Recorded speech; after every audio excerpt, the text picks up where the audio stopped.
And Hang there on, we are you go. voting to kill Bingo, or are you voting that he's okay? I vote aye on Bingo's plan to not kill Magnificent Beardman. Alright, I agree. I approve. Bingo approves too. And I approve that that's how we open this episode. Welcome to episode 8, where we've proved that we're not murdering Bingo. Yay, Yet. or the big beardy guy. Free Rightio. socks for everyone! So, to recap what shenanigans you've been up to, it was a very, very eventful and entertaining night where Tarin and Mug visited the last ship still in harbour to try to find their mark of Silas the Bastard. And That bastard. came back somewhat empty-handed. Our friend Edric led a mission into town to go and visit the embassy of Bacard to see if he could find Alara DuPont. And even though you somewhat upset the ambassador personally, or a certain captain of yours did, you did find Alara herself in the embassy and rescued her, and made a getaway with the help of Bingo acting like a drunkard in the streets, from memory.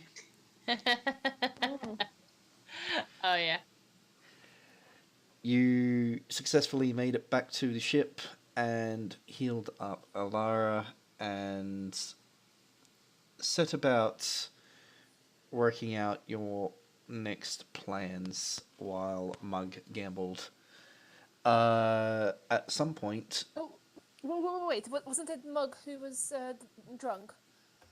Yeah, Mug was getting drunk via gambling. Ah, oh, okay. So, but Bingo acted drunk. Maybe I'm just getting confused between. Yeah, Bingo pretended to be drunk during the escape Ah, to okay. throw off the guards.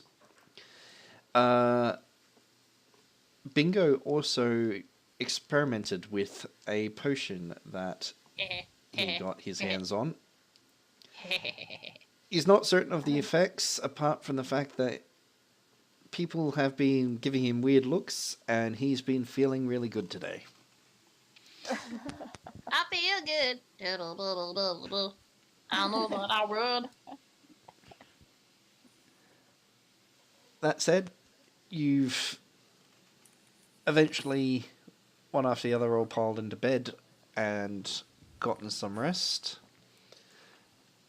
And it has ticked over to the next morning. So I'll let you decide where you passed out, and in what order. I'm in the armory with Alara, but I've been mostly working on the thing that I'm building. Yep. So you've worked late into the night. Yep. So I'll I get think you. Mug has got. Oh, sorry. Yeah. That's right. Edric, I'll just get you to do an engineering check. Oh yeah, of course. Oh, I did decent. 6 plus 4 plus 1 plus 2 plus 2 is numbers. All good. 15. Mug, you were saying what you're up to? I can't actually remember how drunk did Mug get. You were faring pretty well at the beginning of that. The first drink hadn't affected you very much, even though it was quite strong. I will get you to do a constitution drinking check, though. Just to see how long the game went and how you fared. I think I need to find my dice first, and feel free to All good. deal with other people. I think where my dice is. All good. Tarin and Whisp, I'm presuming you would have made your way below decks at some point. Yeah. Yeah. Tarin's probably had quite enough. Had probably had quite enough, and was just like, I need sleep. In a very boring way. But since it's the morning now, he's probably got up, made breakfast. So probably either moseying about the kitchen, might have headed back to his bed somewhere.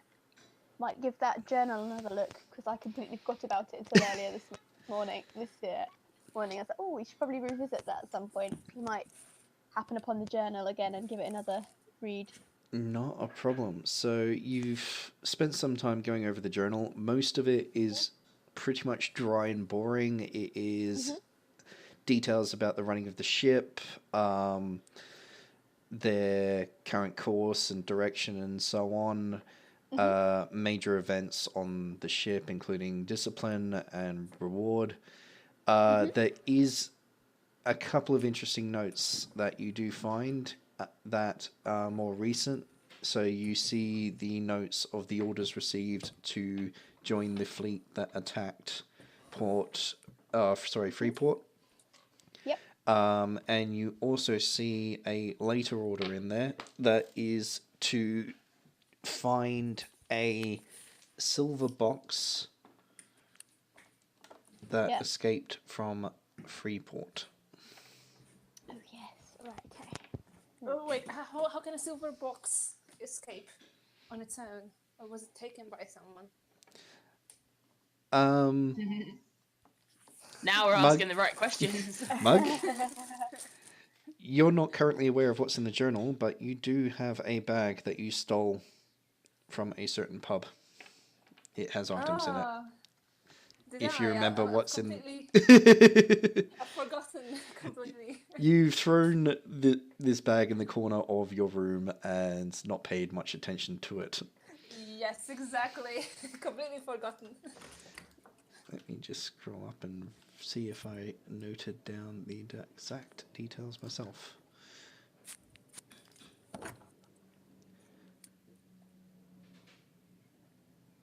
Mug there.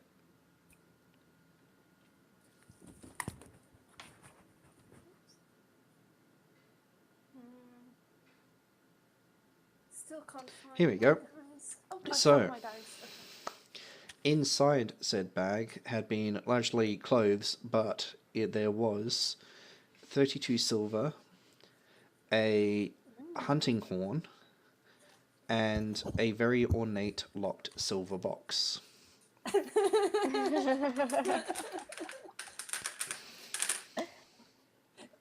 I checking this now? Oh, let me make my drinking check first. That's pretty good.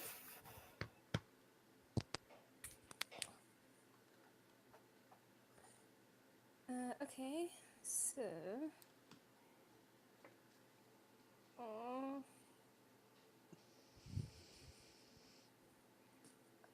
need to...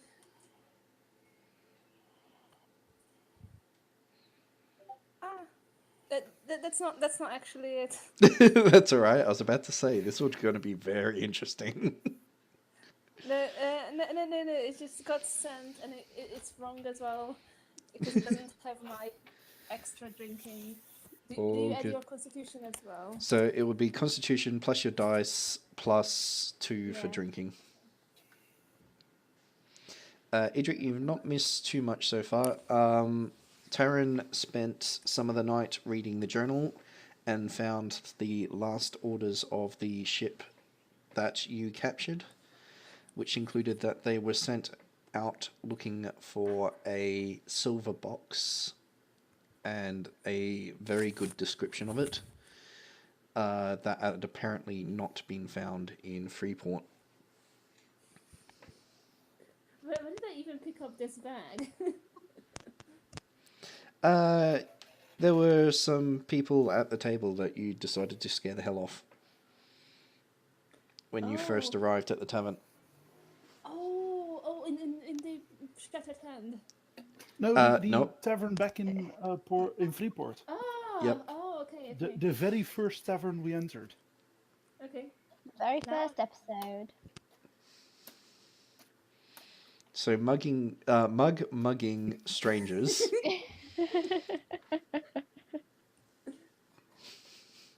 Potential repercussions. Nah, we'll just kill him when they return.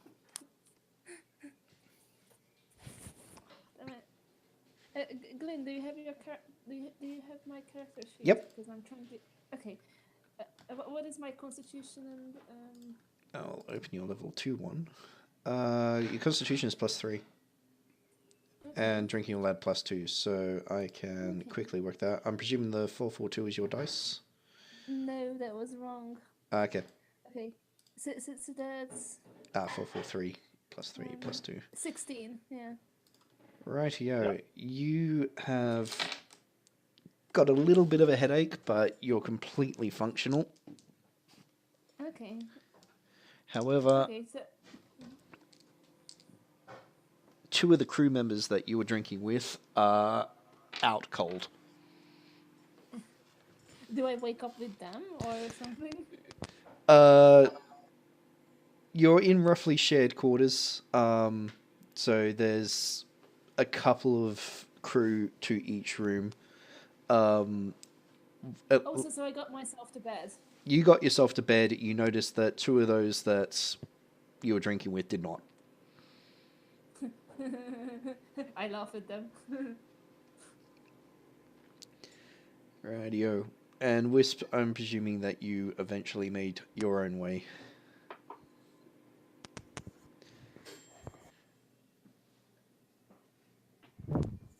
Do we actually still have a Wisp?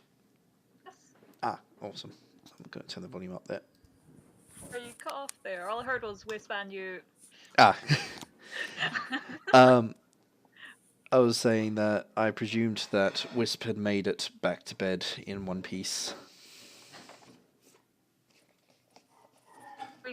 Are we in the night or the morning? It is now morning. Right. Can I make myself breakfast and then allow our breakfast and go to Edric's? Yes, you can, actually. And in the meantime, Edric can also get a perception check from you. Yeah, of course.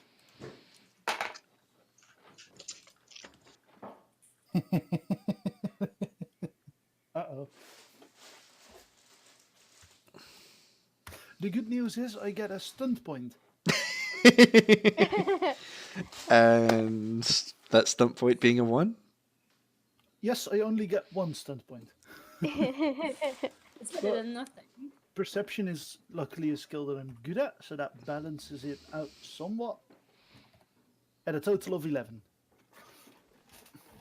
Ah, fair enough.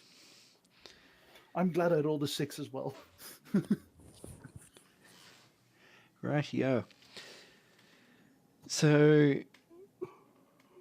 you spent most of the night working on your projects and turned in late.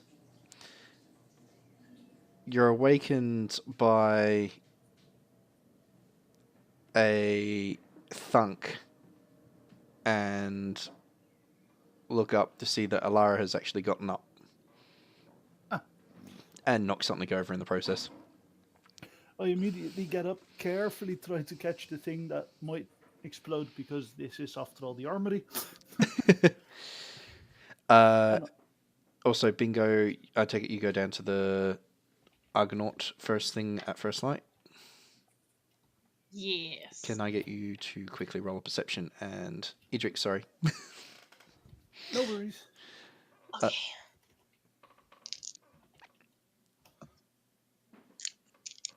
You can read that out as well if you want. I make a tiny curtsy and I'll go, "Good morning, Lady Alara." She's going to turn and look at you. I presume that you haven't put your hood and everything up at this stage. I have not got my goggles, my hood, and my scarf. So therefore, the mohawk, the tattoos, the beard, it's all visible. She looks across at you quite startled and then in a quiet voice goes, Of all the people to save me from the ambassador, I was definitely not expecting it to be you, Silas. I know. As far as I'm aware, they know last time they know is I died.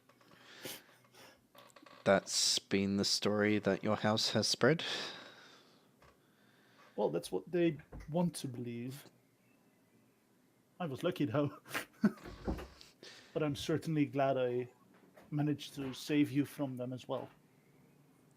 And for that, I am indeed extremely grateful. I made a mistake in going there. I thought that the embassy was still in the hands of House Anderol, but obviously I was quite wrong in that. Yeah. I don't like the look of House Begatal ruling the embassy. It will be even worse if they get their hands on what they hope to get. Which is? She looks towards the door and then looks back at you and then says something that if they achieve and find would see them depose the current king of Bakard. And I don't know about you, but I would definitely not like to see your father on the throne. I'd rather be the one to blow his head off his body. She laughs at that. You would have half the kingdom cheering you on and the other half trying to kill you for that. That makes it easy to know the good ones. True, very true. But I don't believe the ambassador is going to give up so lightly. He knows I know too much, and he wants to know everything he can about this item that your father and, as far as I can tell, half the world wants to get their hands on. In that case, I think it's good that you stay at the Cirrus for a while. If it's not too much of an imposition, I would happily stay here. As long as you don't... As long as you tread carefully, the hammock in the armory is yours. She smiles and offers you a return curtsy. Thank you so much for that. You're very welcome. Anything to keep you safe from House Begatal is my pleasure. Anything that annoys father is a good idea. I couldn't agree more. It's just a shame that they managed to steal the key off me back in Freeport. What key? I've heard about the key before, but no details.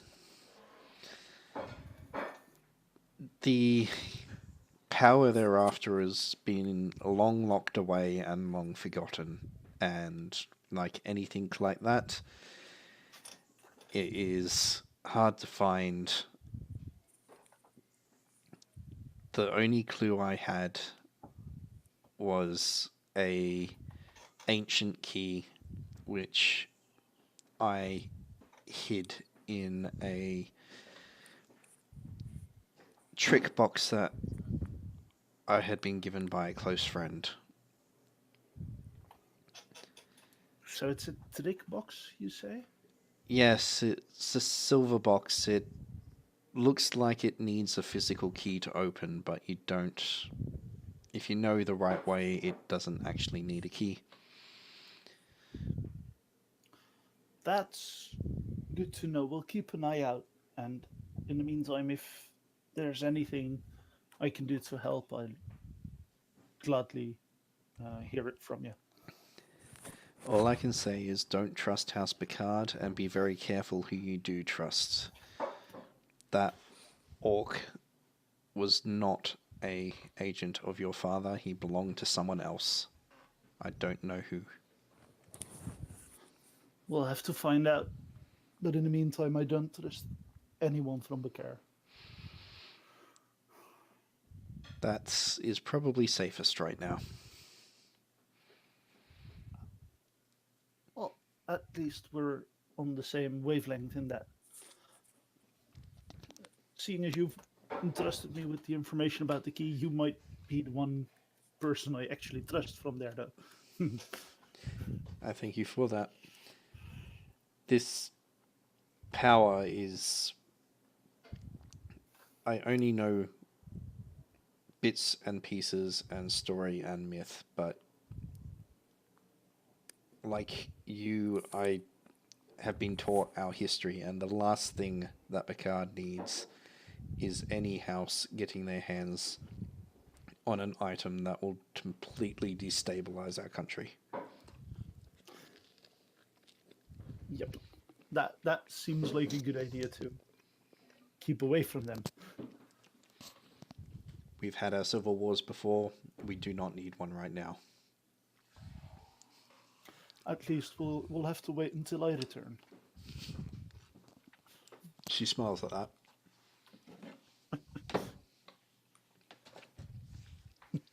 So, do you want a tour of the ship? That would be much appreciated. With that, I'm going to head to the door as well. Yep. She follows behind and says, I'm presuming I'm not on the Argonaut. No, this is the Argonaut. Well, they hired us, but then when we traveled from Freeport, we were attacked, and now we own this ship as well. So Yes. this is the Cirrus. I was below decks during that fight, but I could definitely hear it. I'm glad that you did so well.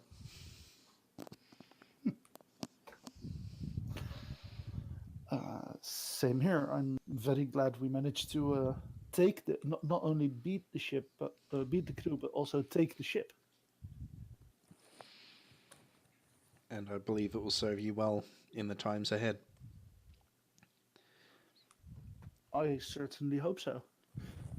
She does need the repairs, though. We did some damage before thinking of taking her.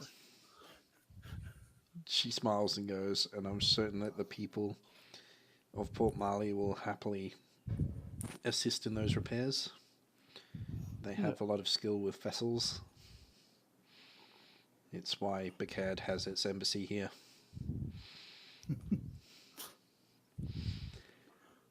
We'll need to find a way to cut off Bacard's supplies of better ships for a while. Especially with Begatal in power. She smiles and goes, at the very least they're not in power, they're just stronger here than they should be. That should be easily solved. Hopefully. The ambassador is probably not going to be wasting any time in trying to get his hands back on me. You see a slight shudder at that. As soon as you open the door too, you're going to probably walk straight into Whisp. Awesome. Should be listening. Ooh, can I please pull open the door the second that she's knocking or something? Go for it. Okay, so I just pull open the door, or unlock the door, pull open the door. Quickly glance over my shoulder to see if she's still wearing anything, because, well, her clothes weren't exactly in the best state when we last met her. Wait, was she dressed? In a fancy shirt and socks from bingo. Oh yeah, of course.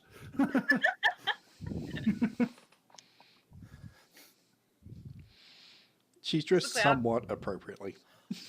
I'll offer her my coat, and then as soon as I open the door and realize there's someone there, I'll pull up the scarf over the beard.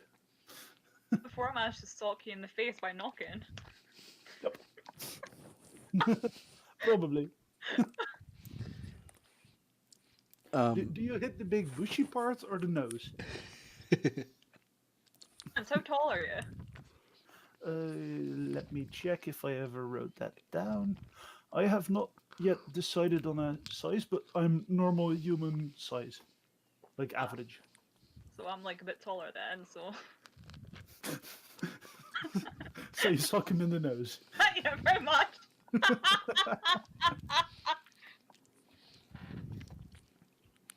So, Bingo, you've snuck off the ship and have gone and waited near the Argonaut. Mm-hmm. You've looked every way for your delivery. Not exactly noticed anyone out of the ordinary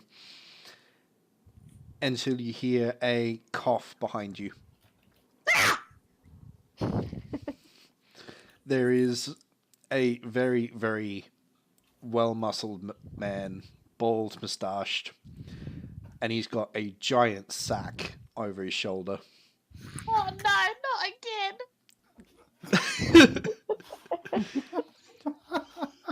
He looks at you somewhat confused at that and goes, I have a delivery for the Argonaut.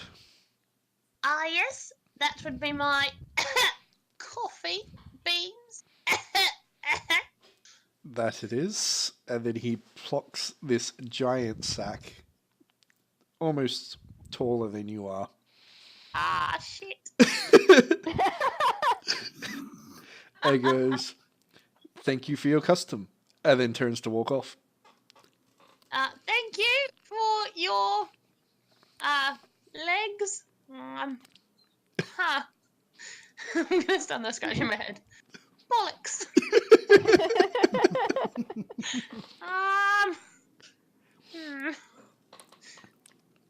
I wonder So- if Bingo can construct some sort of skateboard. Do you Okay. know what a skateboard is? No. About how far away is the Argonaut from our ship? Give or take about 30 to 40 meters.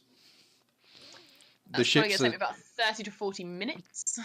The ships are basically, well, the Cirrus is directly behind the Argonaut. So you're going to have to take it lengthwise along the dock. Okay, I'm just gonna start pulling.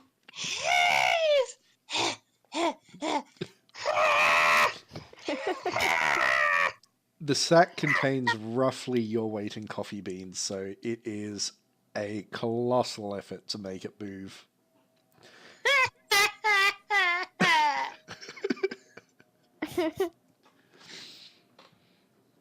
I'm only little. What I'll do is I'll get you to do a strength check. Oh no, I'm not good at those. Good luck. We believe in you. Oh, you can do the thing because you felt good about yourself today. That's true. I do feel very good about myself today. By the power of confidence. With the power of self-confidence, Bingo gets a 12. Noted. So you tug and heave and slowly get the bag about a meter or two before out of the corner of your eye you spot something and you realize that someone's left a wheelbarrow.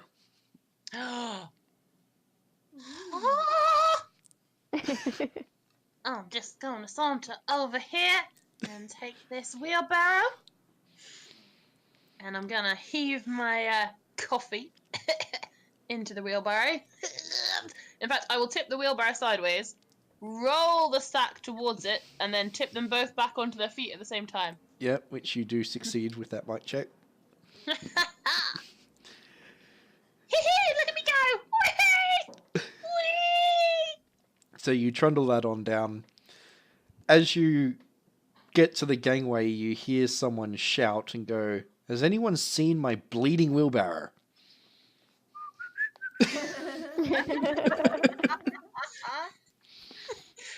Trundles faster!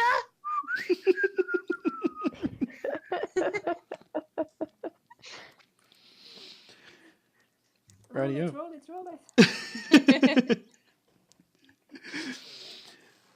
You make your way up onto the gangway and up onto the ship.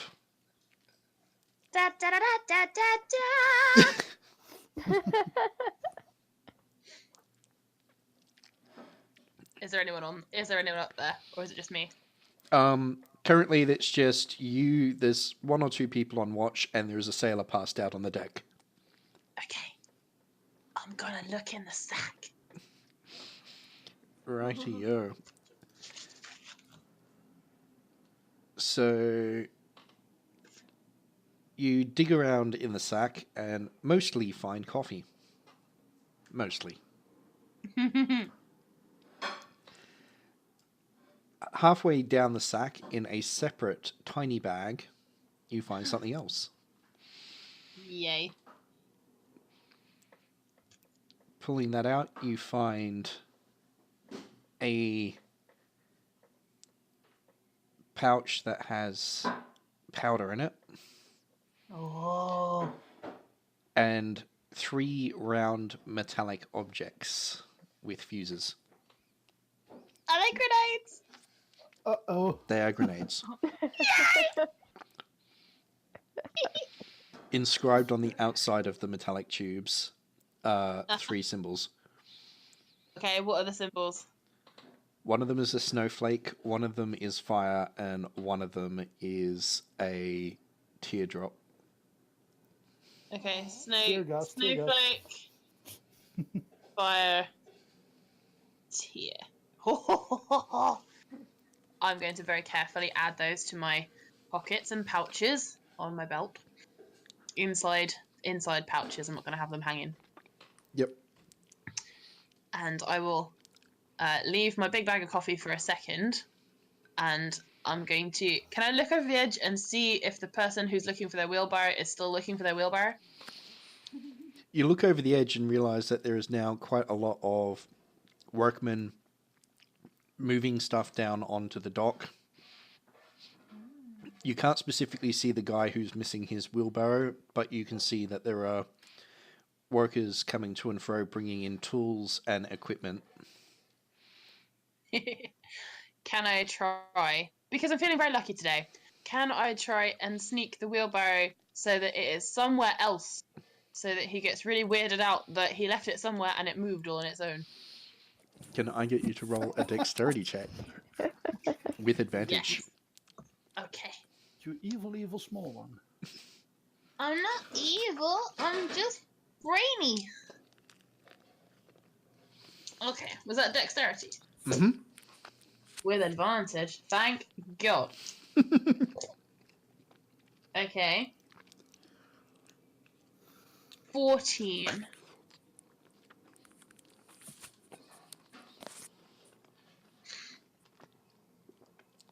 Bear with me, just had a mouthful of chicken there. You wait for a moment where the workers are either heading back up towards the other end of the dock to gather more materials, or in the process of unloading what they brought, and then dash down in amongst them with this wheelbarrow and leave it right beside someone who's busy unloading their own,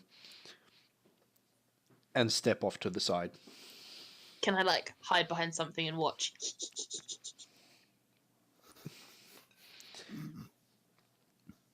You step behind some crates and barrels that they've unloaded and spend a couple of minutes watching, just in time for a dockhand to come down, lugging some sacks over his shoulder, see his missing wheelbarrow, look at the guy that's standing right next to it, drop his stuff, and just belt him in the face.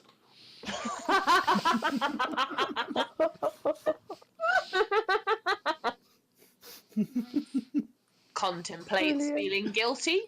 Decides not to. A couple of others come to either watch or try to break up the brawl, but by and large, you've gotten away scot-free by the looks of it. Well done.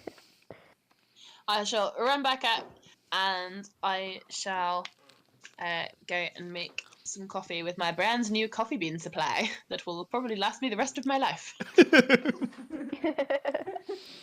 Depending on when you die. That's a good point. I better drink as much of it as I can now.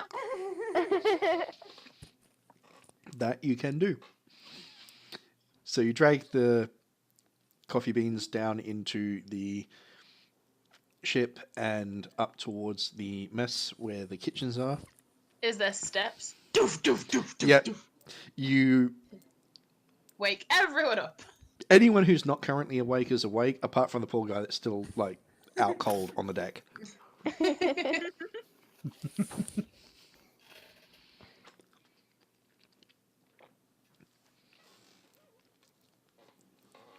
And I believe that Tarin had gone into the kitchens to start making food, or was that? Yes, I can still be in there. That's no problem. I'm happy to be making breakfast for everybody. Oh, for everybody, that's so sweet. I did volunteer to be doing the chef, like helping out in the kitchen. I seem to recall. You'll hear Was it it. an actual Very volunteer? loud dragging noise, several thumps, some panting, and you'll see a very sweaty. Well, I suppose you can see sweat through the mask, I guess. drips from the- Heaving a huge sack that smells like coffee beans. Spilling coffee beans, probably. The Tarin's sweat just- drips from the side of the mask as well, right? Oh, brilliant. Tarin's just going to have that kind of completely startled deer in headlights look on in his eyes for the first, few moments. It's going to be that really awkward silence where he just kind of stares for a while. Then he's going to shake his head and be like, oh, can I help? Do you need help? Well, I dragged it all the way along the gangplank and down the stairs, but this last 5 meters really is the tricky bit. So- No, it's okay. Morning! Morning, how are you? I'm awake. I have coffee. Just coffee. Nothing but coffee. Very exciting. Coffee! Yay!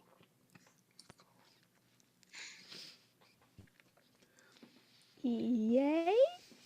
Would you like a cup of coffee? I am going to make some coffee now. I bet. If you're happy. Uh-huh. I will brew some coffee Fantastic. and see I'll whether these coffee beans are any good. I will continue making breakfast, and I'll keep slipping you bits of food whilst you're... Oh. Excellent. Bingo eats the food. Fantastic. Over the course of breakfast, Bhajiri's going to come in, get some food, but get tapped on the shoulder by a sailor, and then head back up above decks.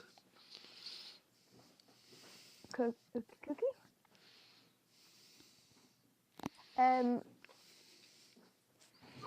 Tarin's gonna start serving food for everybody, and if Bingo doesn't mind, gonna try and rope him into helping getting it all set up and ready for everyone to come and eat.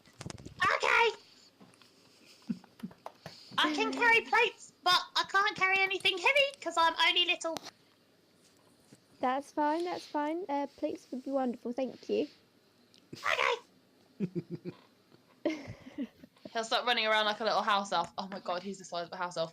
And yeah.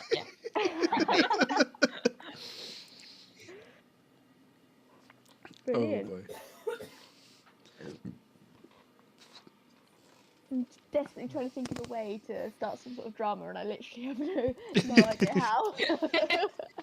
That's all right. That's coming. Why do you need to start drama? Do you want Yeah, me to arrive?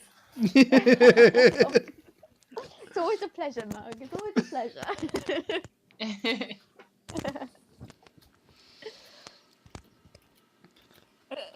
Okay, so I could arrive and I could be carrying a silver box. Oh yes, please do. Speaking of which, Do we arrive Edric at and breakfast as Whisp, well? do you want to go in to join breakfast as well? first I kind of want to apologize to Edric, like, oh my gosh, are you okay? You're not hurt. You're not bleeding, are you? Are you okay? Kind of trying to check his face with one hand while balancing Allura's breakfast in the other hand. In the meantime, You Alara okay? is doubled over laughing. Is my nose bleeding? Roll a constitution.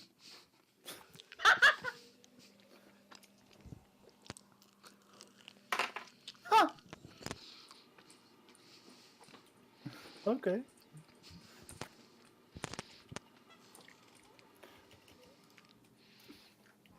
This went about as well as it could have, for a grand total of 8.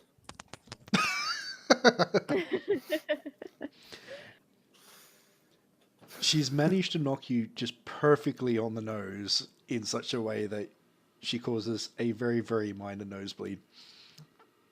You can feel bad about it. Here, dear, this breakfast is for you. You take that, and I'm gonna take like a bandage and like cut off a little bit for like here. Put that under your nose, dear. Okay. Thank you. I see you're awake this morning. How is your companion? Alara, was it? Alara smiles and goes, "Yes, it is. And I believe that I owe you and your companions a lot of thanks for saving me from the embassy." Well, Edric is quite persistent, so... Want breakfast? I believe Tarin is just about ready, making it for everyone, so if you want to make your way over... Again, I'm sorry! Don't worry, Wisp. It was a good hit. I'll give you that one. Alara's going to look at you, Edric, and go, "Breakfast does sound good. I've not actually eaten since I left the Argonaut." In that case, we should definitely head there. Wait, and Wisp brought breakfast for Alara as well, right? Yeah, I thought maybe if you were still asleep, you could have it in bed, you know, relax and stuff like that. It's so kind of you. I'm gonna carry it for her and like offer Alara a bit of the plate already. Going like, Wisp was kind enough to bring you some as well, so. She's going to shout a thank you after Wisp and eat off the plate as you walk along.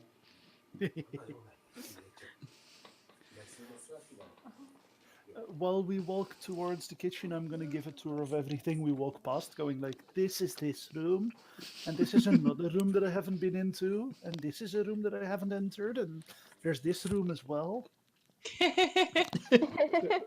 Because there's literally 3 or 4 rooms below decks that Edric has even been into. I feel like we should do like some sort of tour at some point.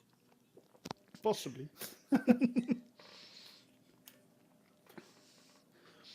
So you get into the mess hall, and most of the sailors are now down there. Neros has made his way down and has gotten some food and turns to look at you, Edric, and raises an eyebrow when Alara comes in with you, but doesn't comment on it. Good. He does a bit of a head count of the mess, shrugs, and then stands up and goes, "I'd like to just alert you all that the captain has been called away on business. So for now, I will be in charge of the ship and overseeing the repairs, as it appears that the elders of Port Marley have graciously sent a workforce to begin them." Hooray! You see the slightest smile at that, Bingo. The repairs are obviously going to take some time, so I do request that you do your best to stay out of trouble. Can Edric laugh out loud? Yes, you can. I'm a laugh out loud at the comment to stay out of trouble. And I'll just add, too late? Neros just soldiers on, pretending not to have heard the comment. As you are also aware that after last night, that the elders have put an curfew on, and as soon as the sun is set, we are to be back on ship or in accommodation, and the street belongs to the city guard. That said, if you are out after curfew, don't be seen. And he looks immediately at you, Edric, when he says that. I am the example of a stand-up citizen. I'll get you to do a communication check for that. Can I add etiquette, because I'm trying like my best to be Yep, go for it. as courteous as possible. Huh. Let's math this. That's a lot of numbers. And that all brings it to 13. He raises an eyebrow ever so slightly and then smiles. Of course you are, sailor. And I expect everyone to be following your example. I'm burst out laughing. Like I'm gonna try to stifle a laugh, but fail horribly.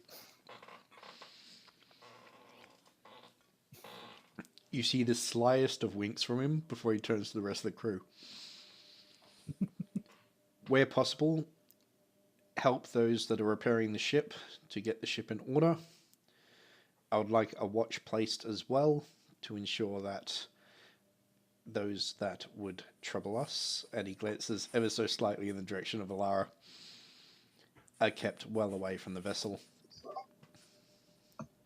At least until the captain has returned.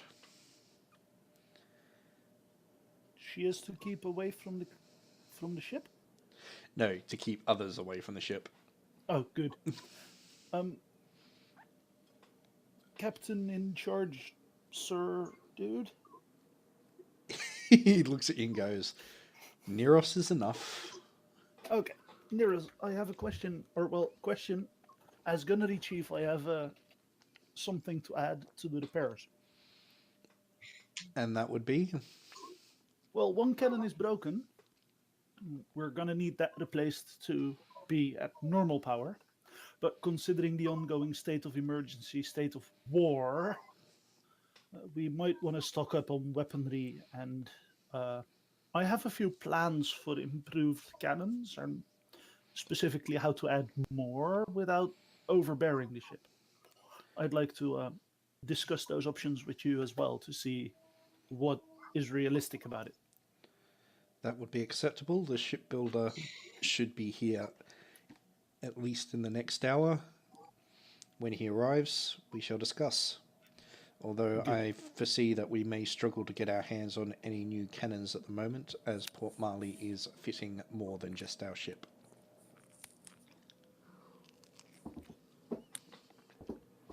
In that case, we might aim for something less common, if that would be fine with you. Being enterprising doesn't hurt in our business.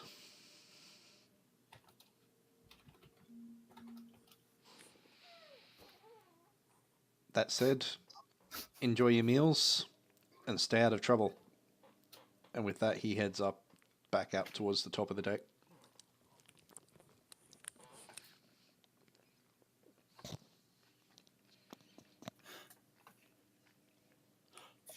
I'm a look around with a smug smile, and I'll say just to no one in particular. So you heard it. Follow my example, eh? Some of the sailors roll their eyes at that.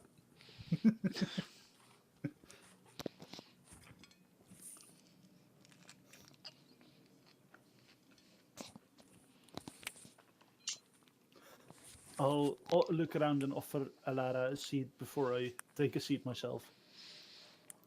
She takes a seat, and I'm presuming everyone is now roughly in the mess hall. Oh, so should I arrive just now? Yeah, if you want. I think this will be quite a sight. You know. Okay. So Mug comes into the mess hall holding an ornate silver box and kind of like scratching his head going, does anyone know how to open this stupid thing? I want to know what's inside. Tarin's going to see the box, point to go, ah, that! And then rush over to Mug and be like, where did you find that? It was in a bag. Now, do you know how to open it? Because I've been trying to open it, and then he tries like by strength to pull it open. I'm assuming it's not working, Gwen. Nope. And Alara's gone very pale at the sight of the Damn box. it, this is annoying. I'm just going to break this whole thing. Please don't. Why not? It's kind of important, I think. The captain's not here.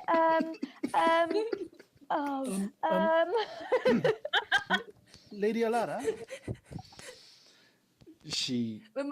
We'll just take a knife to try to wedge open the box. God, please. Stop. Lady Alara, She chose to look at you, Edric. was this the box you mentioned earlier? That would be it. And I don't know why and how it is here. I don't understand how it's here, but I think Did a it's... scraping noise as Mug is trying to open. I'm gonna Tarin's walk just over... like flitting around, like waving his hands, going, I'm gonna walk over to Mug. I'm gonna walk over to Mug and tell him. Mug is a him, right? Yeah. Okay, I'm gonna walk over to Mug and say, Lady Alara knows how to open it. Oh, wait. She does. Glyn fell off. I'm gonna turn to Mug and say, hey, Lady Alara knows how to open it, if I guess correctly. Yeah. Okay. Tell me how to open it then. I want to know.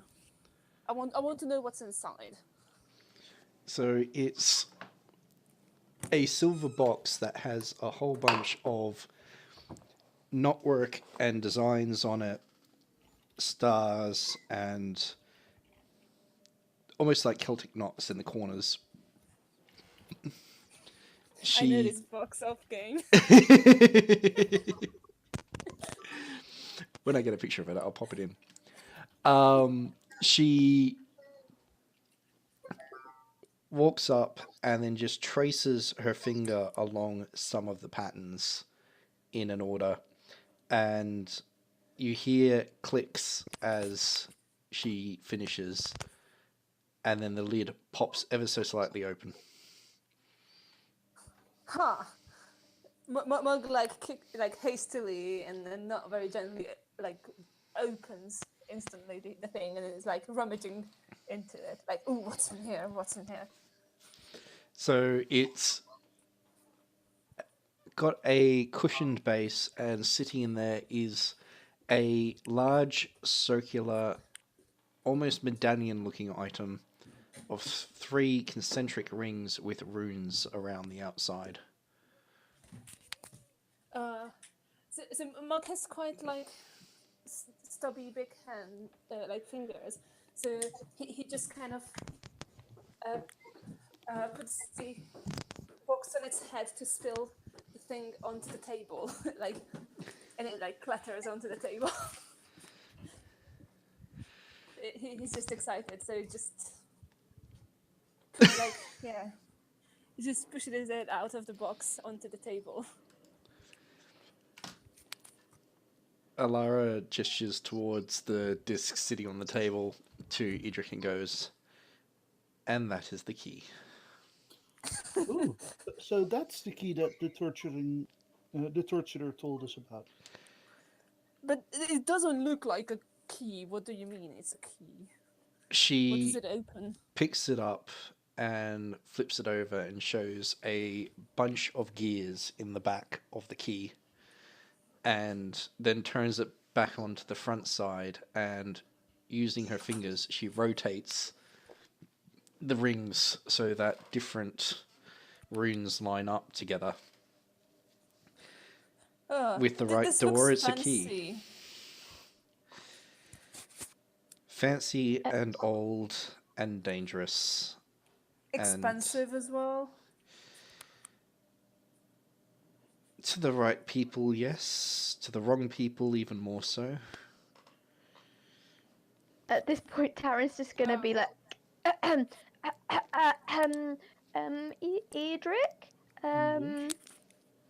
do you remember the journal I found when we first took over the Cirrus? Yes. That box, and I'm assuming that key that you call it. That's why we were attacked. Oh, that's certainly good to know. They wanted this. I could probably sell this for good money, right? I I'll be don't. rich now. I don't think it's for selling. How many gold pieces do you think I could get for it? Maybe 100.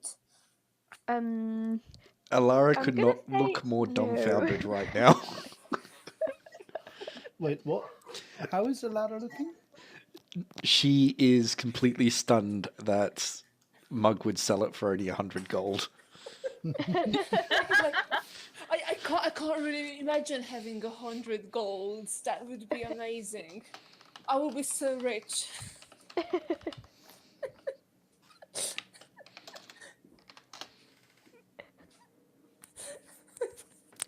Do you think I could get 100 golds for it? Or is it not worth that much?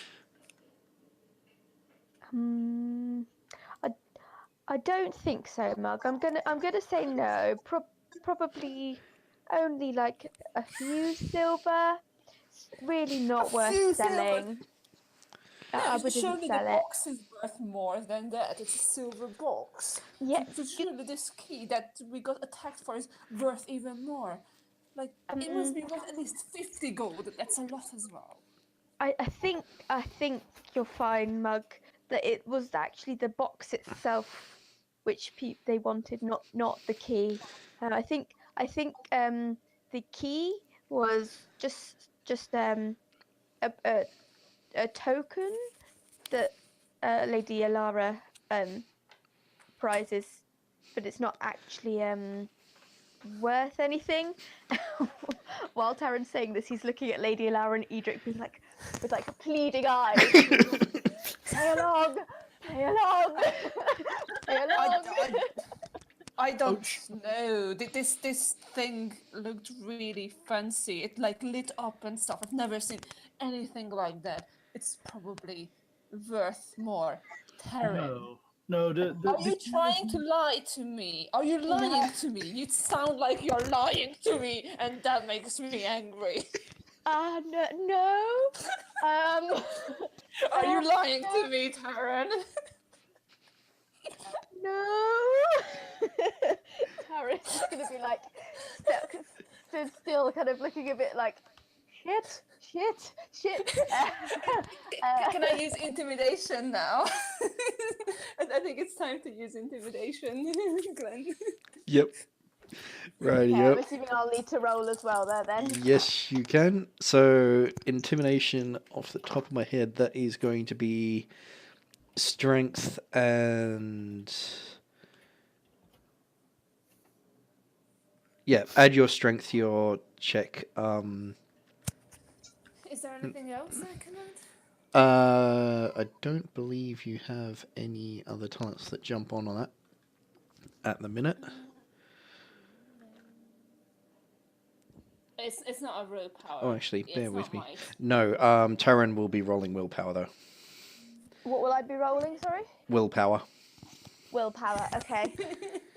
And Okay, it's add the strength to it. Oh dear.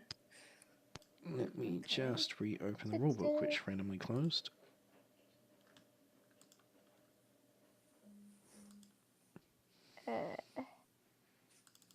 I've got 5 plus 6 plus Oh, that sounds good. 1.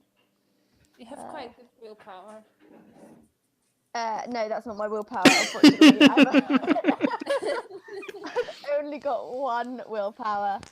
So, yeah. Oh, so close. I got 13. Oh dear. Rightio. Oh dear. Oh dear. Well, I did have a 4 strength. Mug, you grab Tarin by the shirt and angrily demand if you're being lied to. And Tarin, Is shaking him. you're basically going, no, no, no, no, yes, yes, yes, yes.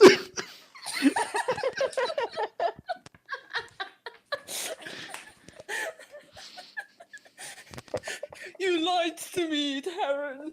You betrayed me. I'm sorry. It's really important that we really don't lose the key. It's not for sale, ever. But Not. it's worth for a sale. lot. Yes, but no. It's not for sale. Don't sell it, please. Don't. I could be rich. I could be rich, and you were trying to Oh. lie to me to not be rich. Alara looks at you, Mug, and goes, you would not live long enough to spend anything you earned for selling that key. Because those that are going to buy it, or would buy it, would not want anyone to know. I just want money, and throws down, and he throws down Tarin.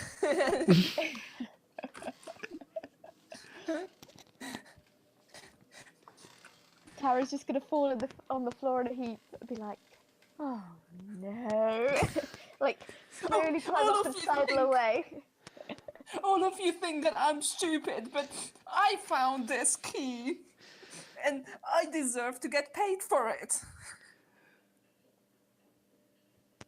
Alara looks at Tarin and then at Edric, and then pops herself down to Mug's height so she's not looking down at him, and goes, it would be best for us if the key's not sold. However, it would also be best for us if that silver box is not on the ship.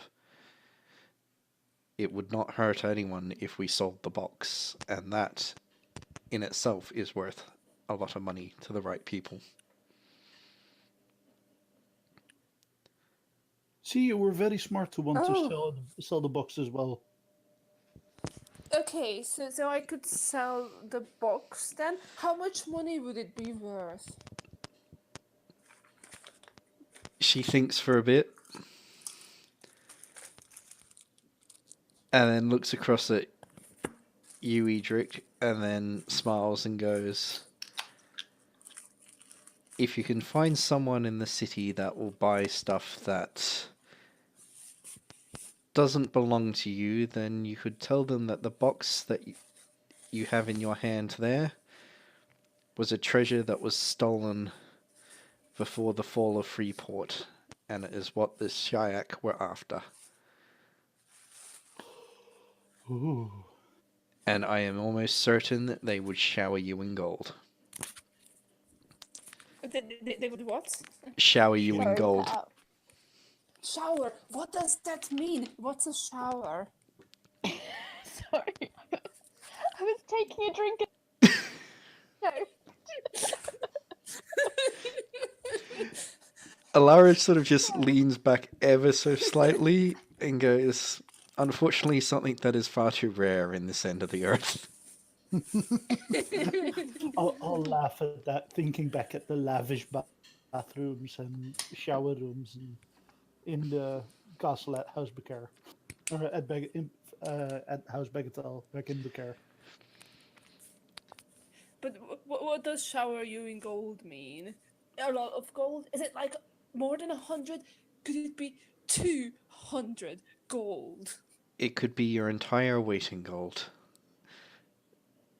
That's My- a lot of gold. My weight. I'm heavy. Have you not seen me? She There smiles. can't be that much gold in the world. I am certain that whoever wants that box will try. And with that, she looks at you, Edric, and with a sly smile goes, can I borrow a knife off you? Well, you could, let me quickly check. I pull out the saw, like the big sized, and I'll hand that to her like, this is the only sharp object I have. I really do not like blood. She giggles at that. If memory serves me from home, you never did. And then with that, she looks at the sword, shrugs, and then she puts it to her hair and cuts a tiny bit with a bit of effort off and leaves some locks of hair in the silver box and then slams it shut and hands it to Mug. Oh, thank you. So where do I sell this? How do you sell things? She looks towards the rest of you and goes, I would not know who would be the best to sell it to, but someone in the marketplace must buy goods like this. Perhaps you have... Does any... Should I bring it to the Shattered Oh, Hand? Ooh, the one person who actually knows someone in the market who buys stuff like that is gone right now. Ah! Bingo is currently busy serving tables enthusiastically. I'll take one of his coffees if he offers it. Tarin's going to offer to go with Mug in the hopes of restoring some sort of friendship. Because she's feeling pretty guilty right now.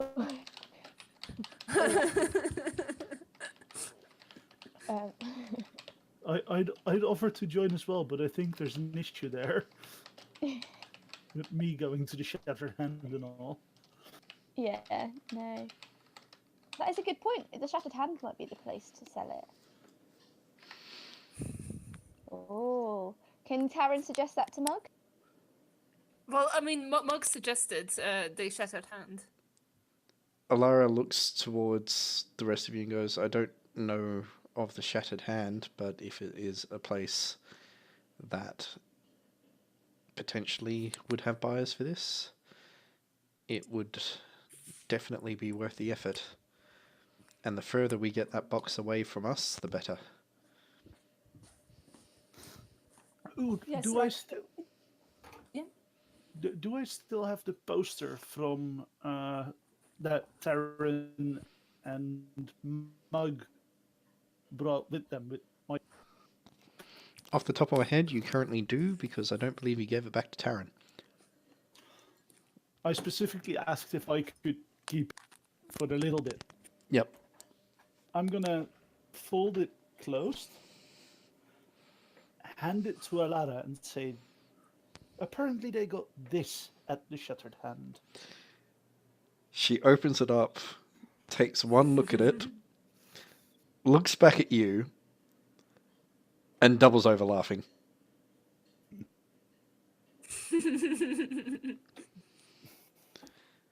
Tarin's gonna... Can Tarin be watching them? Oh yeah, you could. Yep. You certainly could. This is above table stuff. Cool. Like, I handed it above table. Can I be can Tarin be curious? I'm assuming I need to roll like a perception or something, but I feel like that needs to be seen.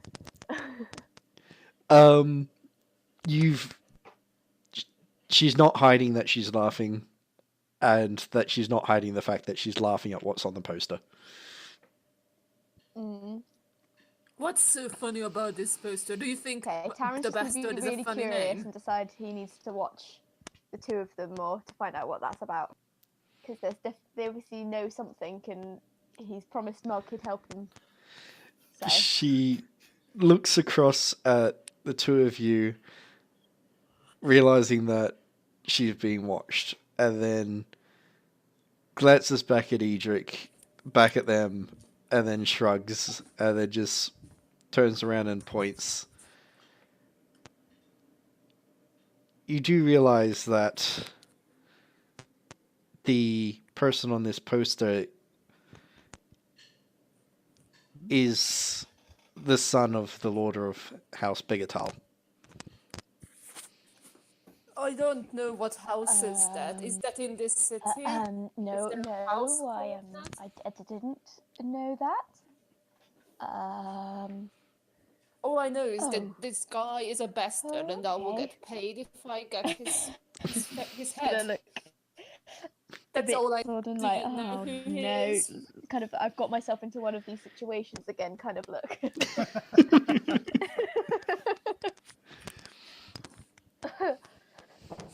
It's gonna look at Can you Mug and help be us like, find him? Because there's a lot of money as involved if if he's we going find to say him. something, then just shake his head and kind of sit back and put his hand in his face in his hand for a moment. Because we just need to prove that he's dead, and then we get money. Uh, I'm pretty good at cutting. Yeah. You know, I'm pretty good at cutting people's heads off. I can do it if we find him. and the second you go to hand that contract in, you will be surrounded by guards from House Bagatelle, and we will all be dragged back to the embassy. Uh-huh. Oh, okay. Okay. Why? He's gonna lean forward to the two, put his hand up and be like, "Can you tell that to Mug?"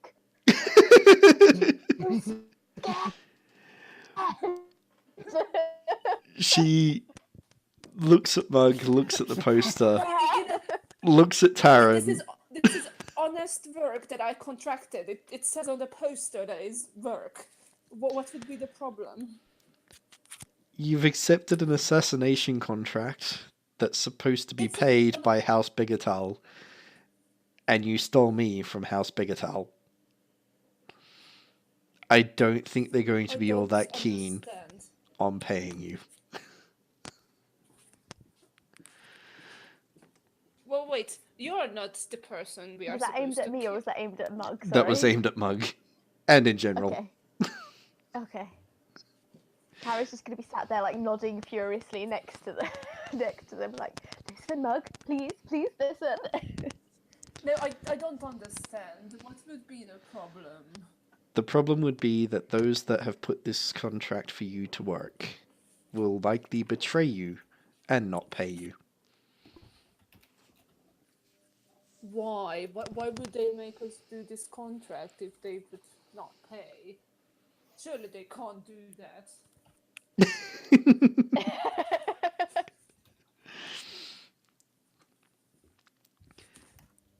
Well...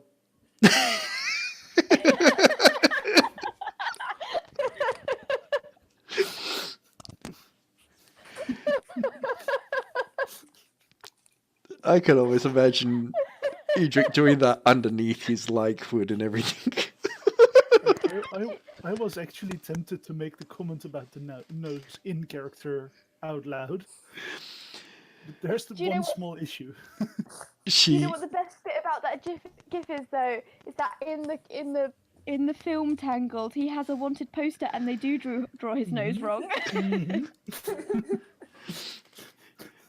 I'm not gonna lie, Flynn Rider legit is part of the inspiration as to what Edric. He's literally the best character. Yes, he is. So with I'm that, working on a cosplay of him. Oh wow. Alara Sorry, I got distracted. All good. Alara looks at the poster, looks at Mug again, and then turns around and goes, "The ambassador was the one who posted this contract. And you freed me from his torture chamber. I don't think he's going to be all that happy to see you." Good, I intend to shoot his face off. Huh. So is this poster worthless now? So I can't claim money on this? No, I do not think that well, I don't know how they work at this Shattered Hand place, but if they haven't already received the money from the ambassador, I sincerely doubt that they would if you were the ones coming to claim. No, I think they have already received the money. So that's how they work. that they are the ones who pay us. Not. No. Wait, sure. I can't remember. She smiles and goes, if they take the money in advance, then they may take the contract, but I do not know if you would want to complete this one.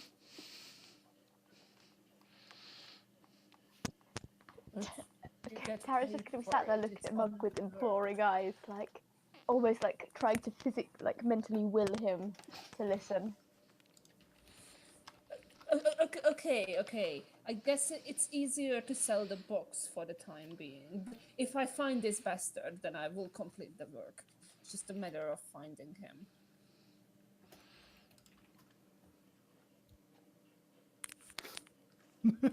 Just like that. Literally just like that.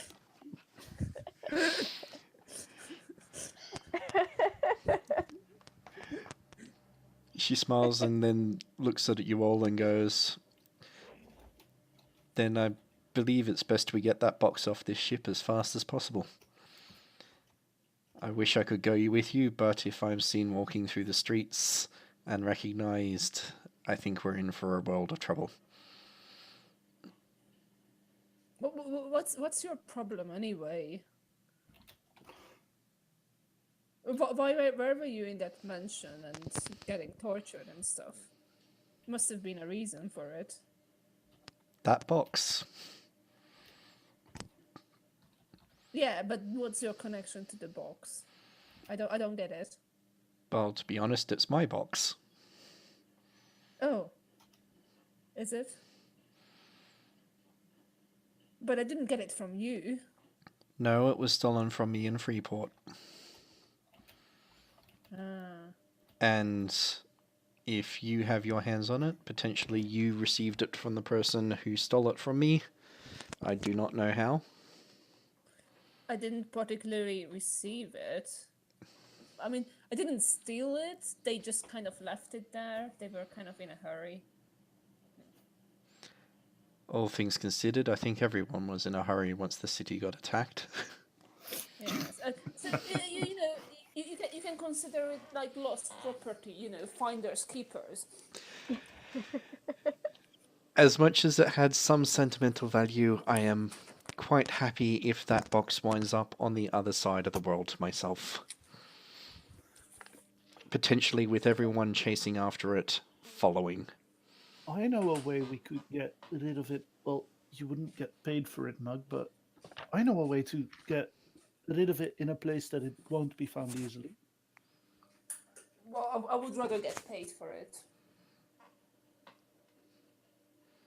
That makes sense. We'll do that then. My idea was to set sail, and drop it just off At the the edge side of of the the ship. road. Alara looks across at you, Edric, and says, didn't the elf say that we were in port for a couple of days? I think it's best this is well and truly gone before we leave. Okay, we'll sell it. However, we needed someone to stay behind on the ship.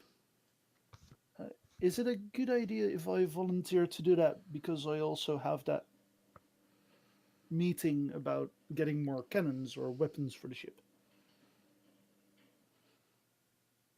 She looks to you, Tarin, Whisp, and Mug, and raises an eyebrow.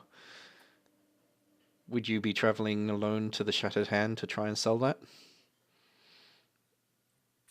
Well, I was hoping somebody might go with me, but I think I can get us in. I'm definitely going. I'll go with Mug. Anybody else who wants to join is more than welcome. Oh, Tarin, Well, I mean, I want to see if they really pay me my weight in gold, and I'm the heaviest out of you all. Pretty sure. Sure. what did an ale cost there? Because I do believe I owe Mug some. I didn't drink any. think they were free for Mug because he took a job. Okay, Mug, I'll have to hear how much the ales cost if you order them. The first 3 of them were on me, I promised, I believe.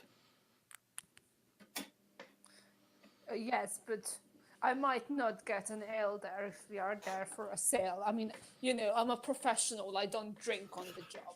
But once you've made the sale, what's stopping you from getting an ale to celebrate the good sale and the weight in gold?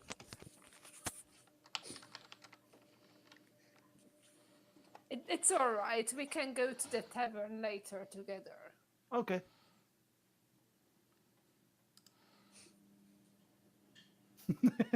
Right.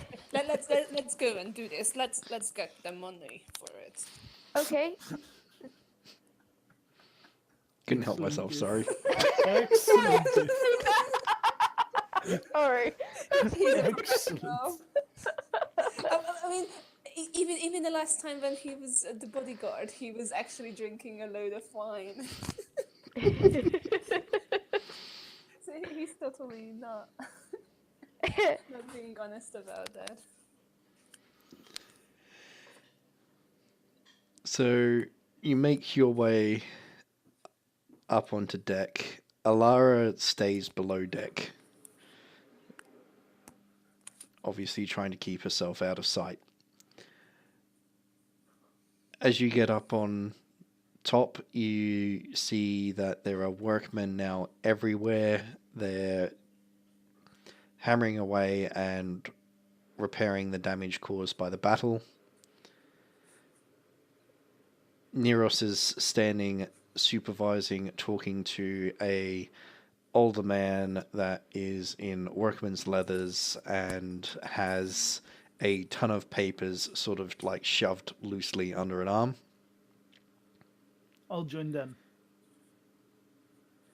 Neros nods as you approach and gestures towards the other older man near him and says, "This is Theron, our repairman and the shipmaster of Port Marley. He'll be looking after the repairs for the Cirrus while we're in port."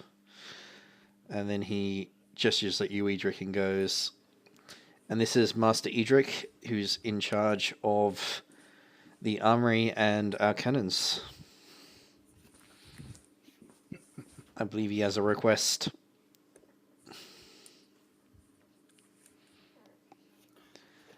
Yes, Master. What was the name? Could you type it for me? I believe I said Theron. So, that one. Awesome. So, Master Tarin, thank you so much for the hard work on our ship. In order to get her back to normal state, I'd need to replace one of the cannons that was exploded during the battle. And I was actually hoping to see if you could help me get my hands on a few more cannons, or otherwise help us get more defensive capabilities on our vessel. He smiles at you and goes, "I heard about the battle, and you obviously did a number on this ship. That said, cannons are worth a fortune right now, and it was hard enough getting my hands on the one to replace the one you lost. It's actually due to be delivered any minute now. If you want extra cannons, all I can say is you could return to port in a couple of weeks' time, and potentially there will be some. The city is gearing up for a very messy fight with the Shayak, so once supplies are certain, we will likely be getting weaponry sent in." Good. Otherwise, I am certain there will be many, many other ports that are also gearing up for a fight, because I don't know about you, but I smell one big war on the horizon. Yeah, which is why I was inquiring as well. I do have a few designs to build our own kind of weaponry, a more innovative kind, but I'd need materials for that as well, and I reckon that materials are scarce right now. Materials are definitely scarce, and you'll also need time for that. If I'm going to be honest with you, it'd be easier taking it off the top of a Shayak ship. And much appreciated the less cannons they have, and the more that you get off them, the better.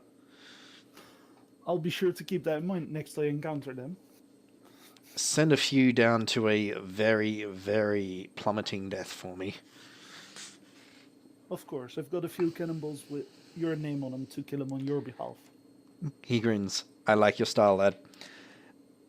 And I will get a perception check from anyone who's actually up on deck. Are we still on deck? You're Or have still... we left for the market? You're up on deck of the ship. Edric has just stepped to the side to have a chat.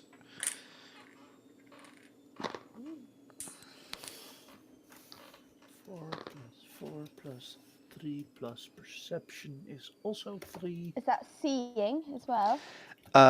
It will be hearing, actually. Hearing. Ooh. I don't have that one. I do not have hearing. Well, I do have hearing, but not as an advantageous skill.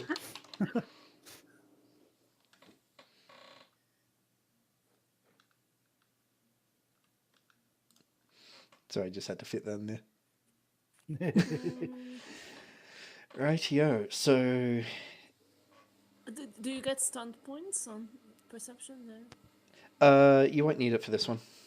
Edric, Whisp, and Tarin, you all hear a commotion up towards the other end of the dock. And the clear things that you hear amongst all the shouting and the screaming is thieves, stop them. Right. Ooh. Okay. I'm gonna look over to see if there's anything specific to see, or any thief to shoot. I'm going to join in, just to see what I can see. So looking up to the other end of the dock, which is where they've been unloading the supplies, you see that a group of hooded figures has actually commandeered one of the wagons and is now racing off with it back in towards the city. How many horses are pulling the cart? Currently there's 6 horses pulling this one. Shit. And the reason why you can see proudly sitting on the back is your cannon.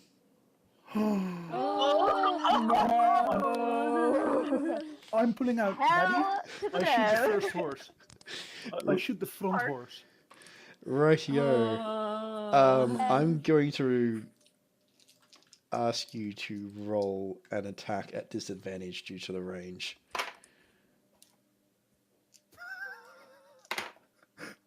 Oh, you're lucky.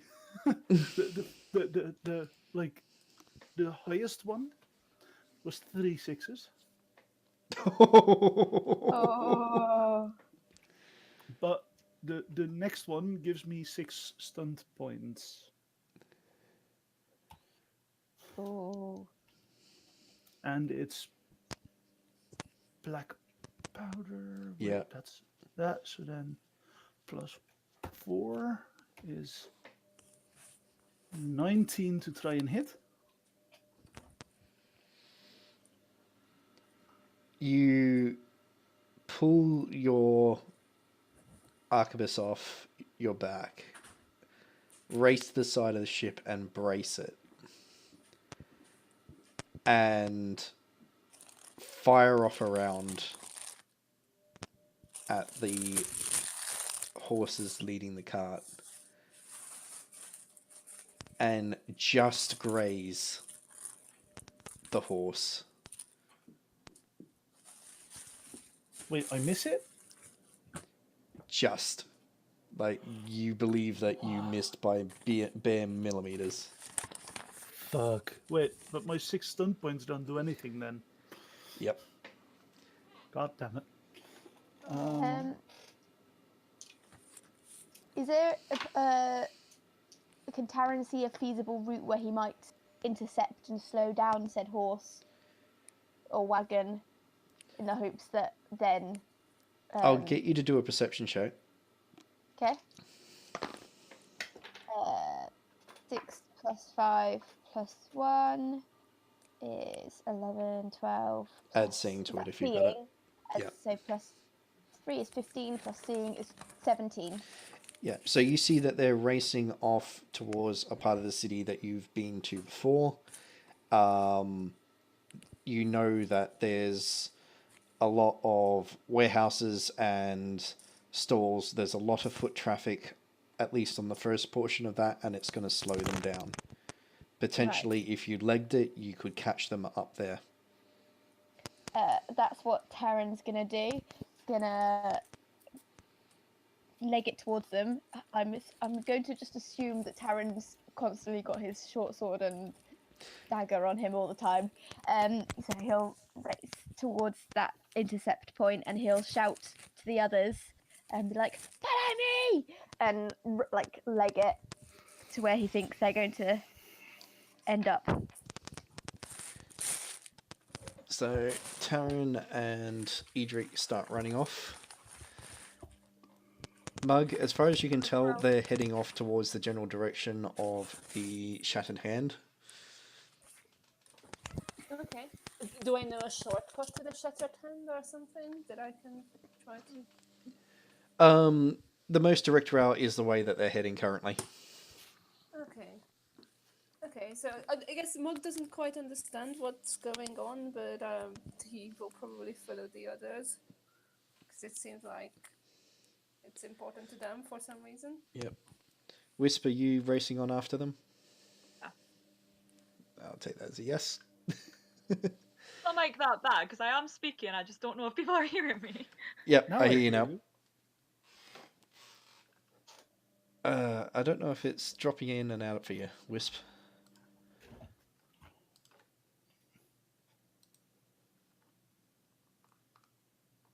I've got you on full volume, so if you've said anything in between, I haven't hurt you.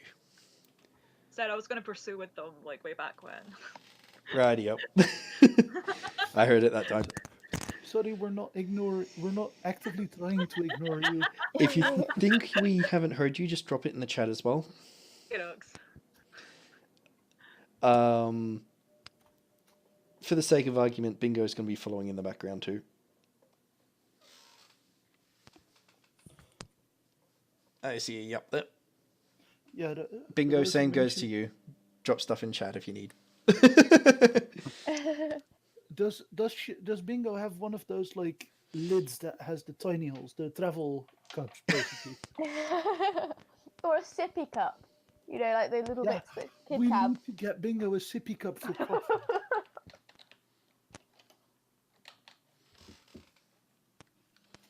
When's Bingo's birthday? Because I think we found the perfect gift.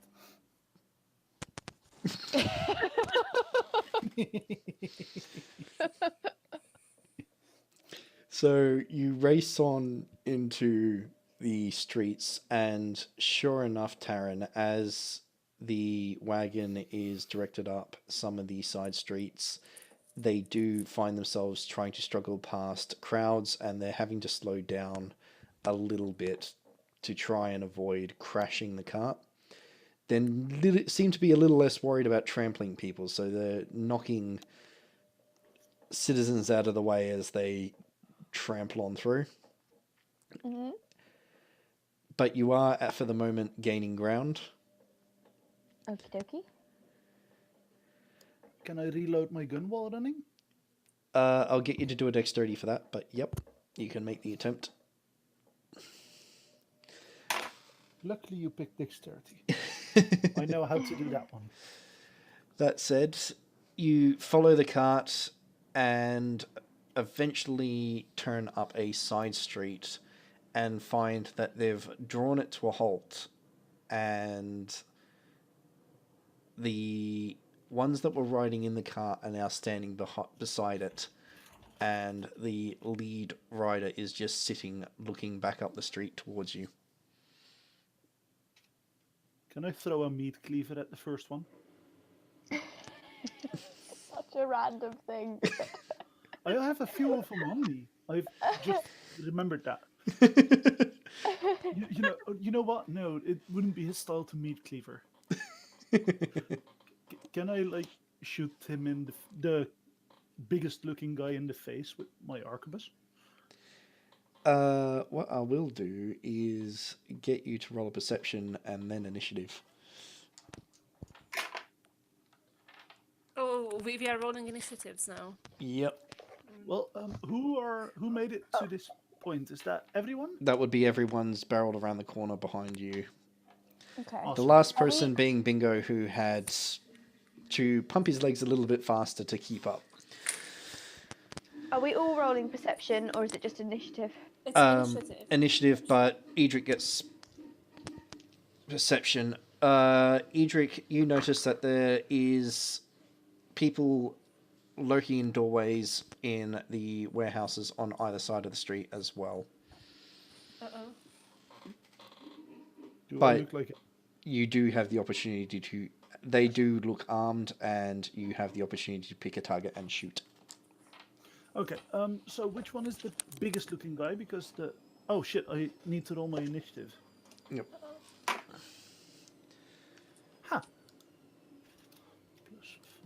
+5 +1.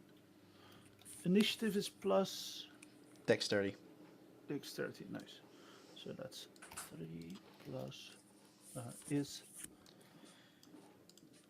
14 for initiative. Yep. And to answer your question, one of the biggest guys is one of the ones that's jumped off the cart and has drawn his weapons waiting for you. Rightio. So, first things first, I'm going to do that. Oh. Excellent, bugger off. Do that and that. So we Sorry, hang a have minute. Edric at 14 initiative. We have Bingo at 10 initiative. Whisp I'm at is 12. 16. Tarin's at 12. Am I and missing Mug one is at number? What am I supposed to 12. be adding to initiative? Sorry. Dexterity. Dexterity. Oh, okay. I've got 16 then. Sorry. 16. Rightio. That puts your dexterity at 4, and Wisp's... what's your dexterity, Wisp?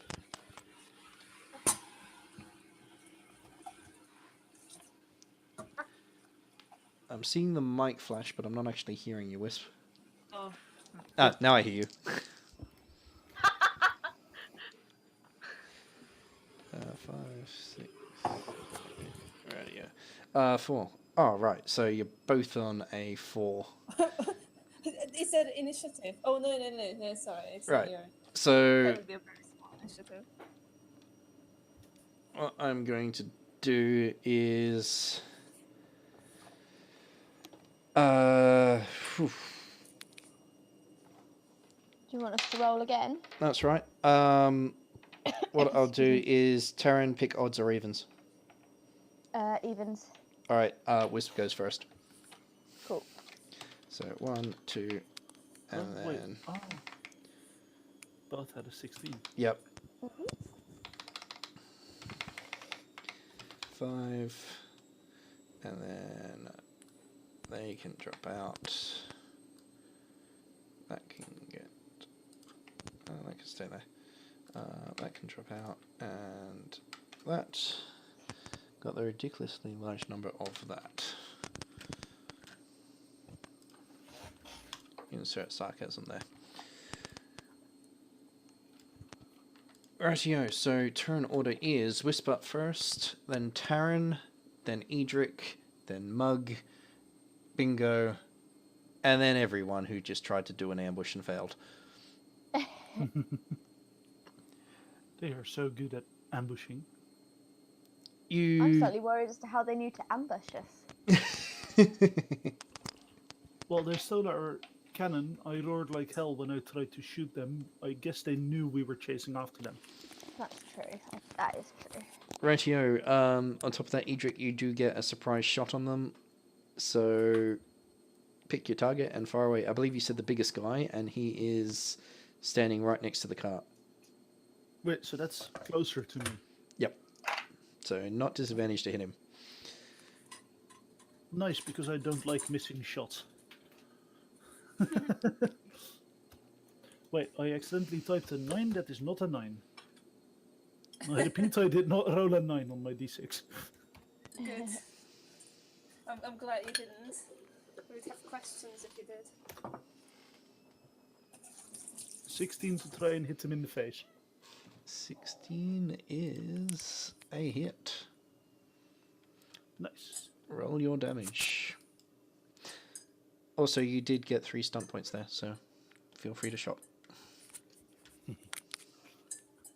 Stunned tables. And do not forget you're a rogue. Just as a general reminder to all rogues. How is his Oh, yeah. dexterity? Yeah.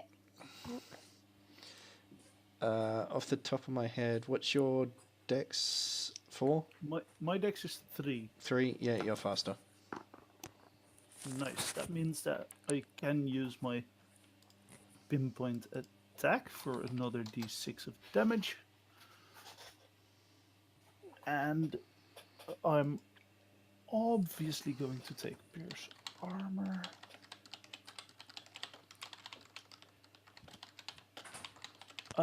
Yeah, my stunts are...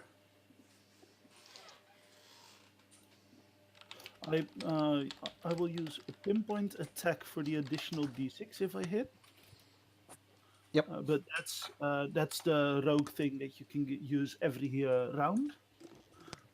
And then of course I'm also gonna use 3. Yeah, I'm gonna use Pierce Armor. Which I think is now 1 for you. Yep. I'm obviously gonna rapid reload because that's useful. Rapid, yep. And that leaves you with 1. And I'm gonna take Stay Aware. Yep. Which means that I get a perception test. Yep. And then you get to tell me what else I see. Yep. Yep, it passed 11 because it's 2 6s and a 2. Right, yeah. So, you sight down the barrel at this thug who's stolen your precious cannon, and then gently squeeze the trigger. You've already scoped the area and know that there is, apart from the 4 in front of you, another 4 off to the right hand side and 3 off to the left, hidden in the warehouses. Ooh. Can I yell that out during my turn, or Yes, like immediately after the shot? No, After you shoot, yep. So there is 4 directly in front of you, 3 to the right. Oh, sorry, another 4 to the right and 3 to the left, I believe I said. Okay, I'm gonna point all of those out immediately after I shoot. Yep. But first my damage, of course, which is math.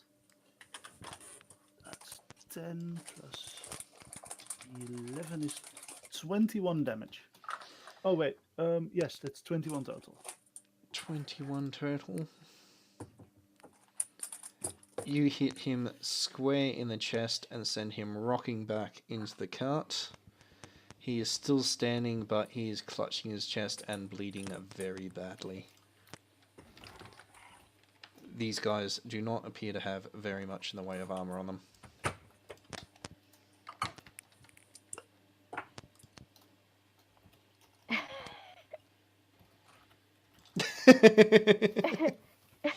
You can even say that if you want. I'm gonna yell out, "You stole my cannon, you motherfucker! Do you even know who I am?" Oh. Are you going to admit it? No, not yet. I must stay silent after the comment. Do you know who I am?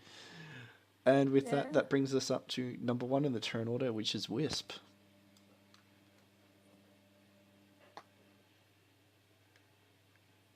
Whose microphone is still silent?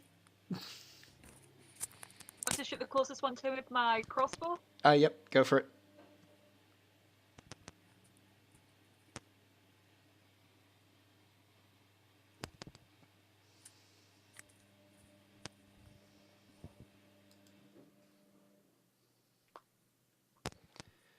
A 15.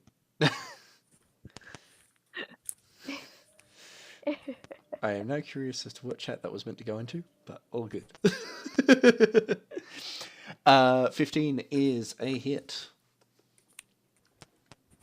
So roll your damage, and if you had any stunt points, feel free to purchase a stunt. And don't forget your pinpoint attack, so you get an extra d6 of damage against these guys.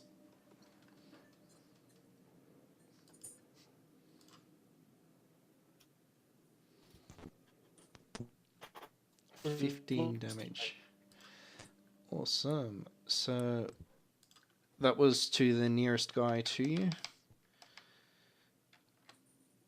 Or was it to the same as Edric? Me. Nearest one to you. You fire a crossbow bolt off, and the guy standing next to the one that Edric just shot is now sporting a brand new shiny crossbow bolt in the shoulder. And looks pretty pissed about it. Aww. We give him a free accessory and he gets upset. Oh, that fall back. Remember to twist it while you grab it.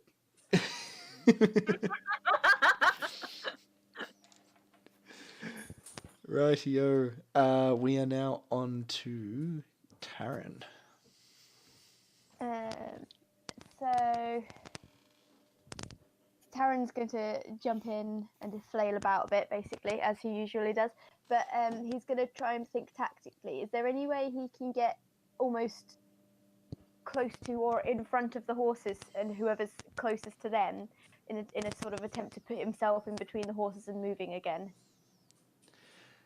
Rightio. Does that So, make sense? Is that yep. a possibility? If not, So you can charge up towards where the horses are and make an attempt to attack the rider who was steering them, placing yourself effectively right in front of like the front left-hand part of the cart, sort of trying to attack him.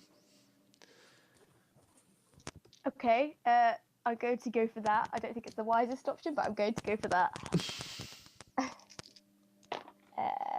So, oh yay! Double 6 and 1 is 13. What do I need to add to that? Is it? Off the top of my head, so you use fighting. I use. No, sorry, it's accuracy for your weapons off the top of my head. Okay, I've also got light blades. Do I add anything for that? That would be dexterity for damage, but for attack bonus, it would be your accuracy. Yeah, no, light blades comes under accuracy from what I remember. Also, since it would take effectively your entire movement to rush up there, you can do a charge, which means you get a +1 on your attack roll as well. Oh, yay. So I'll add another one. So, sorry, I'm trying to do math here. It's not great. So I've got 13 in my dice, and then I'm adding my accuracy. Accuracy. Which is 2. And then +1. And then +1. Yep. Okay. And, sorry, so my light blades, because it's a focus, and it's under accuracy. Oh, if you've got the focus. Because I got that when I leveled up. Yeah. Righty-o. As a focus, that will then give you a +2 when using light blades. Sweet. Which I am right now, so can I add it to this one, or does it have to be on my damage? It's to your accuracy. Sorry, to your attempt to hit. Oh, fantastic. So, oh god, math. And we do this for fun. 10, 16, 18 with 6 stunt points. Oh boy. Go to town Yeah. shopping, and that is definitely a hit. Can I? And then can I use pinpoint attack on my damage? Pinpoint attack is 4 damage. It's 4 damage. Okay, fantastic. So It's right, an so additional my d6 of damage, right? yeah. Yep, 1d6 of damage. Yeah, I did it correctly. So I'm gonna for my dagger. I got 5 plus 1, which is 6 damage, and then oh yes, another 5. For my short sword, I got 5 plus 2, which is 7, and then for my pinpoint attack, I've got So that was 7 for your 4. short sword. Yeah, 6 for my dagger, Yep, and then 4 for my pinpoint attack, yep. and then 6 stunt points. Can I use lethal blow? I get another 2d6. Yep, go for it. Oof. Oof. And then also pierce armor, since that's only 1 stunt point for me now. Yep.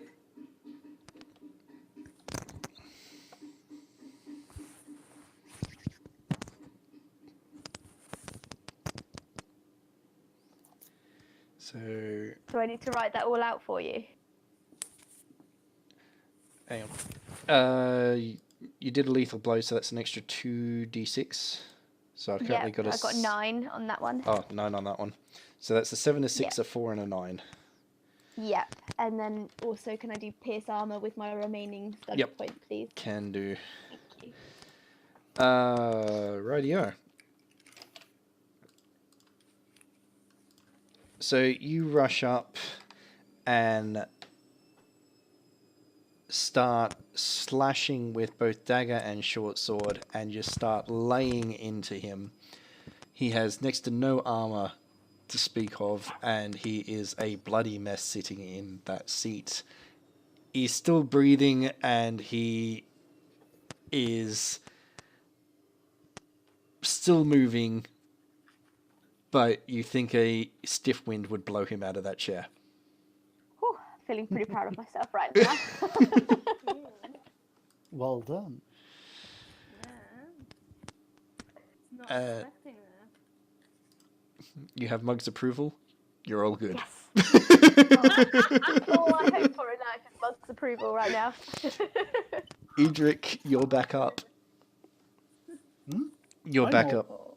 Oh, You had a wow. surprise round initially. Oh yeah, of But course. wait, I didn't have a go yet. Yeah, you're immediately after Edric.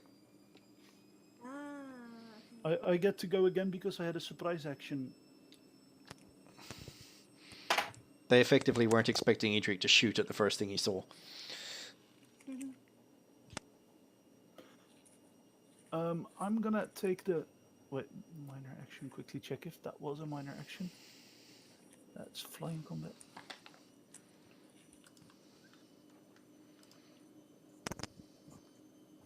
Yeah, I'm gonna take the minor action. Yep. Aim. Yeah. And This time I'm gonna take careful aim for the +1 to my attack. yep. And then the attack itself is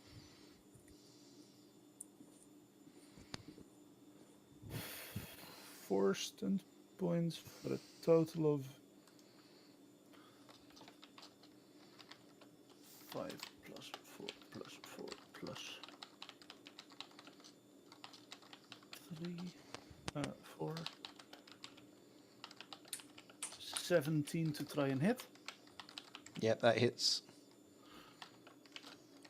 Because this, oh wait, this is the same round as the surprise attack, right? This is effectively the first round of combat. Okay, yeah. In that case, I'm gonna take mighty blow. Yep. Oh no, wait! I can with 4 stun points. I'm gonna pick a rapid reload Yep. and lightning attack. Go for it. That means that. Oh, I forgot to add the one from aim to my to hit, but Yeah, I it did hits. anyway, so Yep. that's fine. Then I took lightning attack. And rapid reload, so nothing for damage. Okay. That's 6 and a 3, so that's 6 plus 3 plus 3 plus 3 is 15 damage on the same guy that I attacked earlier, because the same guy that I attacked is still alive, right? Was still alive. I aim for his face. And you plant a bullet clean between his eyes. So he slumps back onto the ground and is out of the fight for good. Okay. In that case, my second, my lightning attack is on the next biggest guy. Or is there anyone still on the card? There is the one that Tarin just laid into. Okay, so He's in the driver's seat in bad shape. he's being threatening to Tarin. If by bleeding on Tarin, yes. In that case, because there's blood, I'm gonna look away for a different enemy. I'm gonna shoot the closest guy, I guess. Yep, go for it.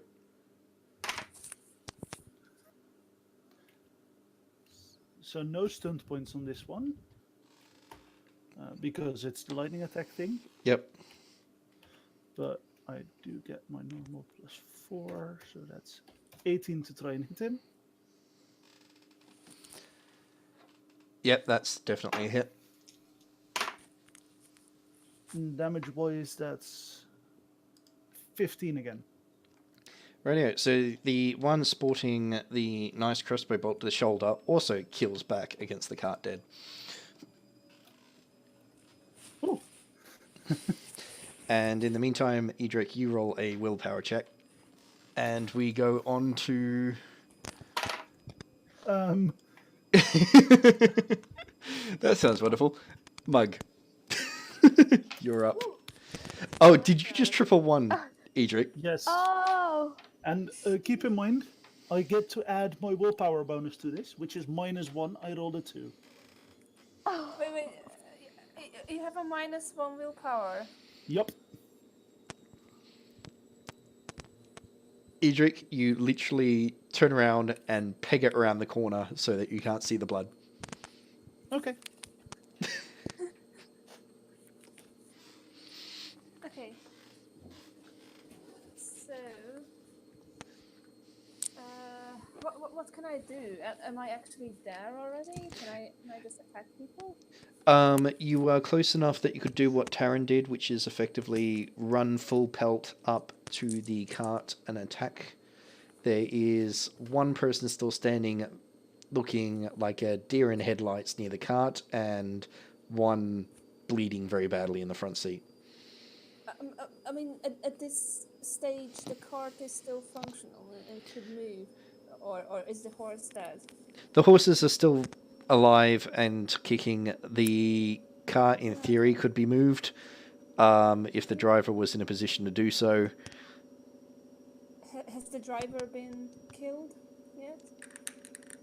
He looks like he's on death's door, but he's not dead yet. Is he the one that Tarin's been attacking? Yep. Okay, I don't want to kill. I don't want to steal Tarin's kill. So. oh, I Mug, I'm guess- feeling the love.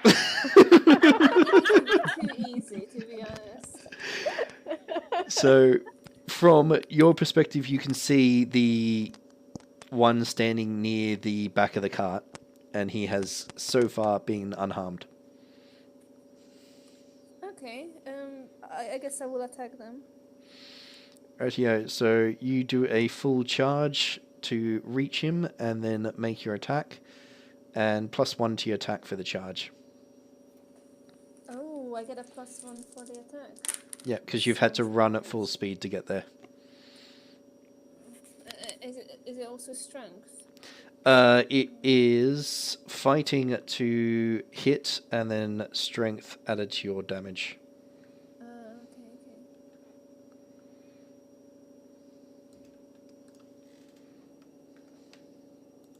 so I get a +1, and I get my fighting added. Do I have might added to it? It's not a strength check, so Might is only for strength checks against physically moving stuff and so on. okay, so unfortunately it's only 12. I didn't roll very well.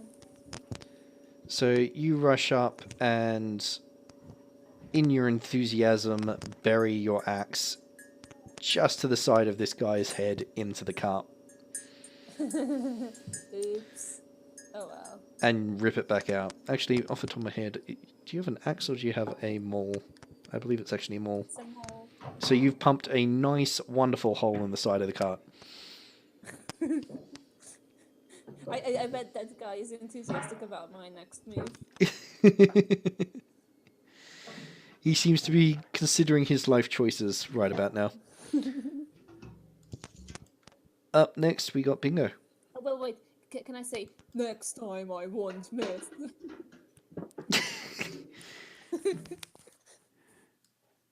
He seems to somewhat believe you. Do I roll intimidation for this? You know what? Roll a strength check. Okay.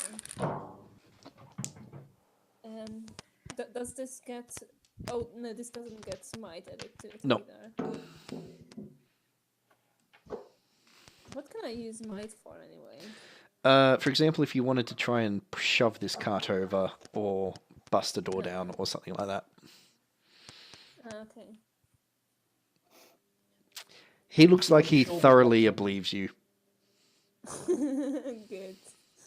Good. Let's intimidate our enemies. Bingo. You are up. Okay. Can you hear me now? Yep. Yes. Perfectly Yay! fine. Okay. I'm right at the back, aren't I? Because I was walking slow. Yep. Okay. Can I use my go to get somewhere with a vantage point that would be higher than my, 4-foot-ish height, so that if people need grenades dropped on them, I can do it from up high? From your look around the battlefield, currently the highest point you can get out onto is actually on the cart itself. Okay. So Can we you tell what's in the cart? A cannon. Currently a Okay. cannon and crates of what you're not 100% certain what else is in there with it, but wooden crates. Would this cannon work if I loaded it and lit it? Yes. Yes, it will. It's a new cannon. It's a brand new cannon. It will fire. Okay. What I your would like to panicked take- armory chief just said. I would like to take my go to climb aboard the cannon, if you will. So you rush on up to the cart, clamber on up, and effectively find yourself astraddle the cannon. Because I got flint and steel with me, so I can always light my stuff. So, how many more people attacking us are there? You were a bit glitchy when you were talking earlier. So from your current vantage point, you see one that you managed to duck past Mug right next to the cannon. One behind you sitting in the cart's chair who has been badly mauled by Tarin. Directly in front of you from where this cart is the front door of a warehouse with 3 armed thugs in it. These ones appear to be armored. And on the other side behind you, there is 4 of them. The 3 in front of you are looking at you and the cannon. Armor does not mean cannon resistant, my friend.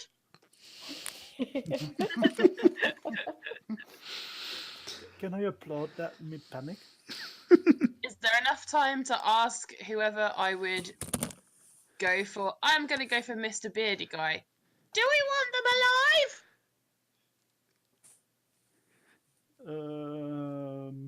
Possibly. Okay. At least one. You hear I from will. around the corner over like panted hyperventilation.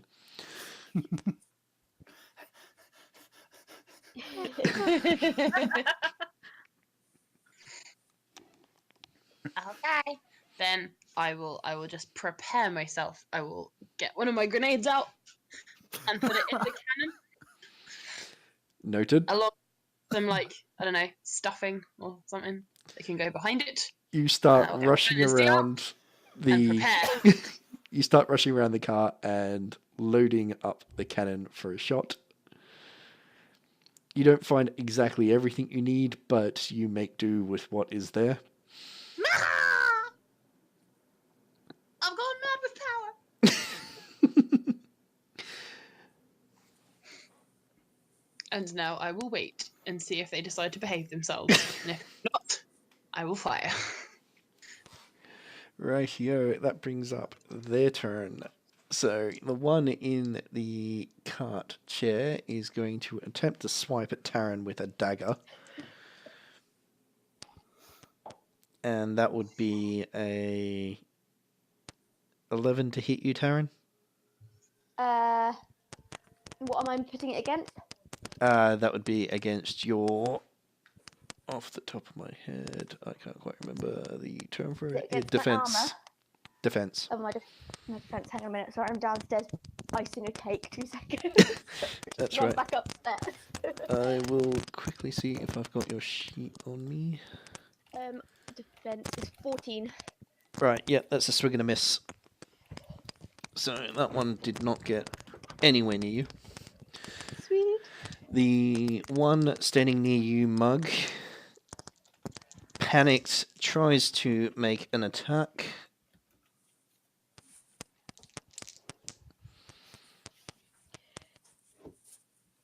And even though that's at disadvantage, still does the exact same dice roll. So Mug does a 14 hit you.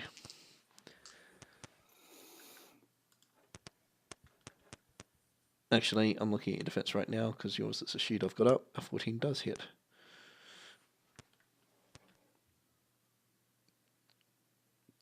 Do.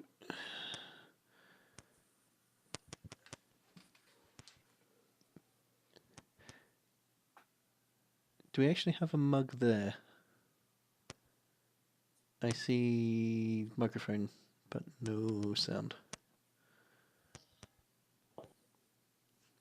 Mug? Is your mic muted, Mug? And ironically, they do no damage to Mug by bouncing off the armor.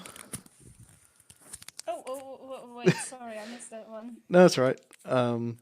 Your microphone was on, so I wasn't certain if you're there or not. The one that you intimidated panicked and tried to attack you, but was kind of flailing in their blind panic. Still managed to hit you, but bounced off your armor. Okay. Fair enough. And that leaves the ones both in front and behind the cart. The ones in front have witnessed Bingo doing what Bingo is doing. Bingo's doing a bingo. What is Bingo doing? Apparently loading the cannon, Oh. as far as they can tell. Do you know that bit in, I think it's The Lion King, where Timon and Pumbaa are there, and he's like, hold up, I got a warthog and I'm not afraid to use it. I think he's doing that. So, Brilliant. Bingo, from your viewpoint, you see one of them go, fuck this shit, and run. Okay. The other two draw weapons and slowly start advancing on you, trying to fan out a little bit to make it harder for you to hit them with what they believe is a cannonball.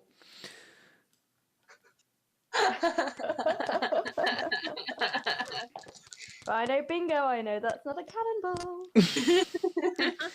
Now If you know bingo, you know I've got more than one. the other three are going to run out. So one of them's going to run at you, Tarin. And that Okay. one has gone for a full charge and done 14 to hit.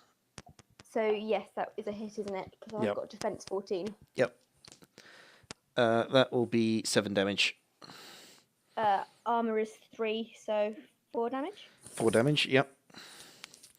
So one comes running out from the warehouse behind you and lands a blow across your back, which your armor doesn't quite keep off you. One of them is going to come charging out at Mug, running clean past you. Yeah, this one's a swing and a miss.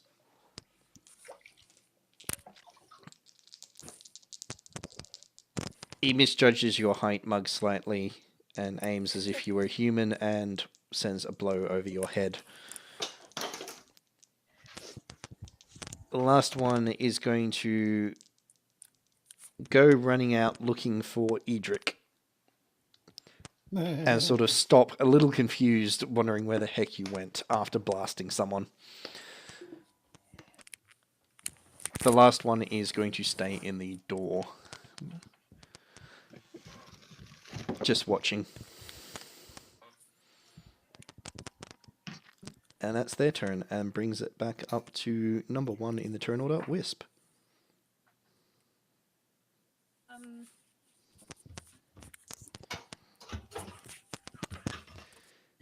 And just as a recap of who is still kicking and breathing on the enemy camp, the driver's look in bad shape.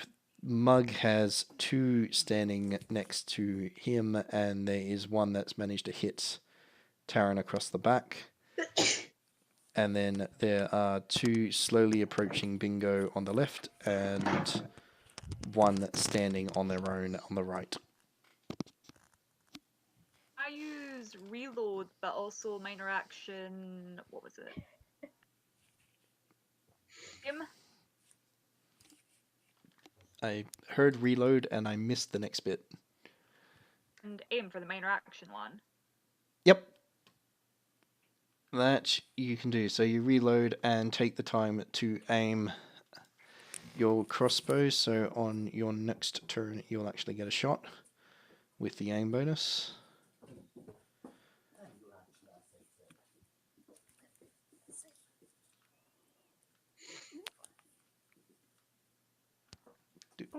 Sorry, were you talking to me or? That's all good. That brings up next in the turn order, which is Tarin. Yes. You've got one bleeding profusely and flailing at you pathetically with a dagger, and someone who managed to land a nice blow in the middle of your back.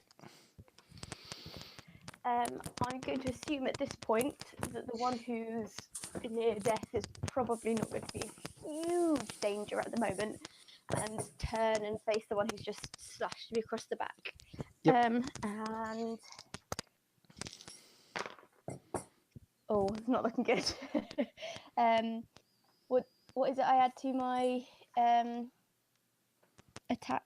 Accuracy to attack. Accuracy and light blades. Okay, cool. Yeah. So I've got 3, 4, and 1, so that's 8 plus 2 from accuracy and 2 for light blades, so I've got 12. 12. You just missed with that. No problem. Righty up. You still have a minor action left. So Alright, cool. you can... What's that one do? Potentially with... you could either put your guard up to buff your defense a bit. Yeah, it's probably my wisest action because he's probably going to aim at me next. So yeah, I'll guard up. Thank you. Yep. So you can choose whether it's a +1 or 2. The downside is any opposed chests you make for the rest of the round add a negative for that. So if someone tries to knock you over. Yeah, can I just do a +1? Yep. Gives me that little bit of leeway. Not a problem. That's Tarin. Edric, I'll get you to do a quick willpower check to see whether you've calmed yourself down enough. 10 total. You're very, very shaky, but you manage to pull yourself together enough to stick your head back around the corner. So when I poke my head around the corner, do I see the guy running towards me confused? Yes, you do. Can I sock him in the back of the head with my arquebus? So not shooting, but like just straight on baseball bat to the face kind of thing. Yep. You can do an impromptu attack with your arquebus using it as a club. Nice. That's let me check, because then I use it as a club, right? Let me check the equipment for the most appropriate one.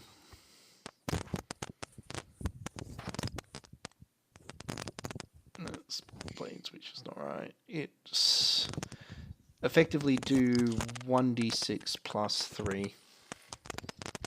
Oh, nice. And then that uses...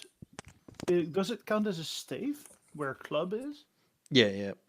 Okay, awesome. Just to check if it's in a weapon group I have. Yep. To try and hit, that's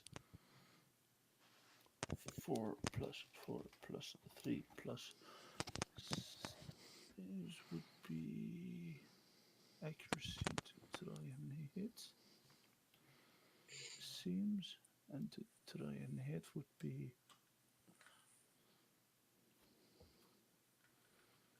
+4. Nice. Is 15 total.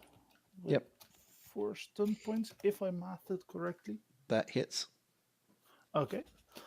In that case, I'm gonna use the mighty blow and the defensive stance. Oh no, wait, knock prone. I'm gonna mighty blow and knock prone. Yep, go for it. Okay. In that case, that's 1d6 plus 3 damage. Yep. So that's 7 points of damage total. Apparently, I am unable to. Now it sends 7 damage total. Yep. And he is on the ground. Yay, that's what I wanted him. He's cursing pretty loudly and face down in the mud. Looking for me, buddy. He is definitely not pleased to hear you say that either. Based on the number of expletives you get in return. So we bring it back to Mug. Okay, so I need to do well on my promise and try to shatter this guy. Right. So yeah, so I'm going for the guy that I intimidated. Yep.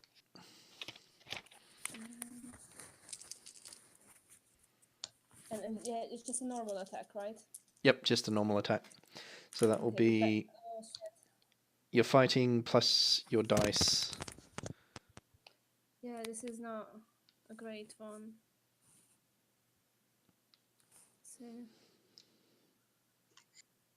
but I get stunned points, but I guess they don't matter if it doesn't. If it doesn't hit, you don't generally get to use them, no. How many total did you get? Not much. No, this is not going to hit. This is just a 10. No, that one will sail past. You put another equally good hole on the other side of this guy's head. Okay, so basically, so it's just rolling the dice and then adding just my fighting. I don't add anything else. Just your fighting to do the opportunity to hit, and then when you do damage, you add your strength. Okay. Oh, it didn't send. I tried to send it. Nah, that's alright. I think Discord's playing up a little bit. Yep, Discord is There being it annoying. goes. I just got it. Rightio. I'll quickly bring it up to Bingo, sitting on a cannon and looking at two people trying to sneak up on him. Just 2 of them. Yeah, the third one decided he had better places to be. Okay. Are they sneaking up from behind, or are they sneaking up?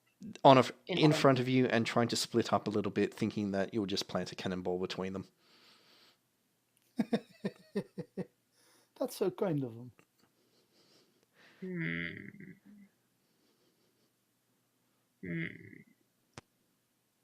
In which case, can I?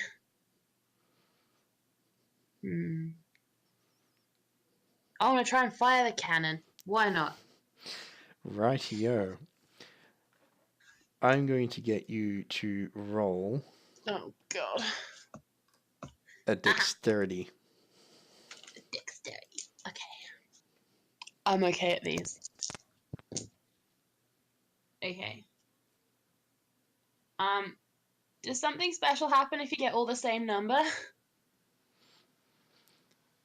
What's the same number? 2.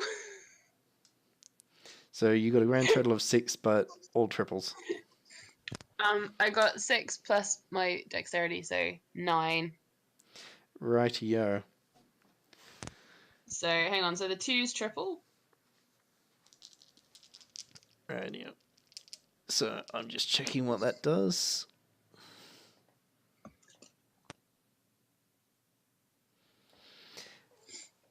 So from everyone else's perspective, you see Bingo shuffle back up down the cannon and light the fuse. And Bingo Put his fingers in his ears. pick a number between 1 and 3. 3. Right here. A giant cloud of green liquid and gas flies out of the cannon and showers both of them. Can I get you to roll? Let me just double check the damage on that. Because you just hit them with an acid grenade.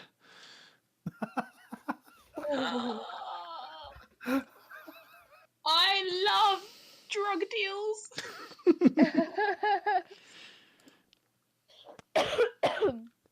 Be glad Bhajiri is not here.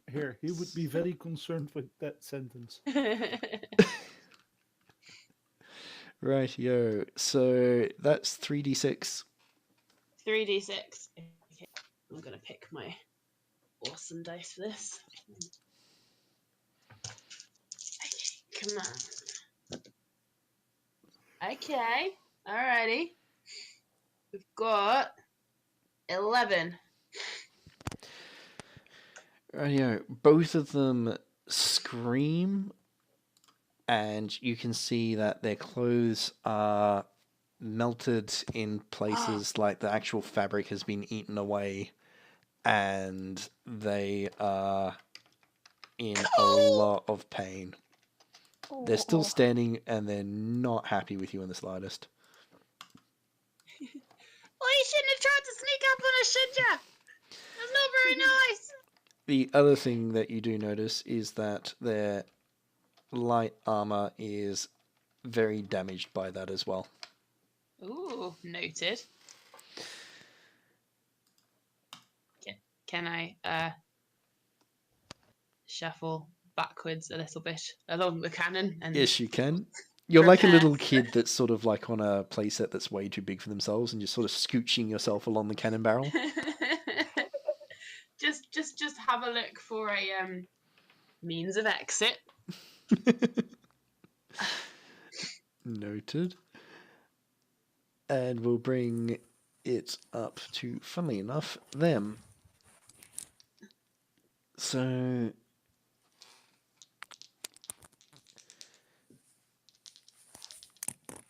the one on the ground in front of Edric, he's going to try and get himself back up and fail. The one...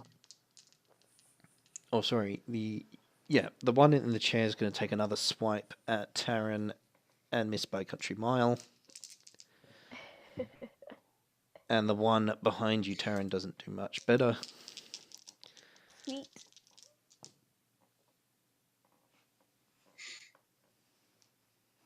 That one hits you, Mug. That one does not.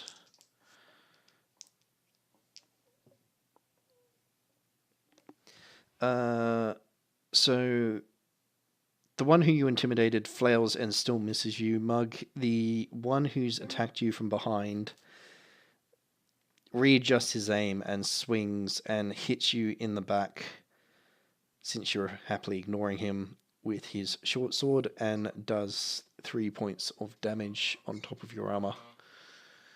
Ooh.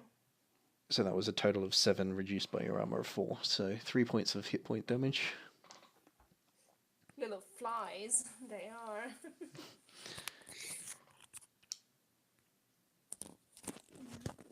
One of the guys covered in acid can still see, so he's going to decide that the best thing to do is charge you, Bingo, and attempt to attack you. Hey! Hey! None of that!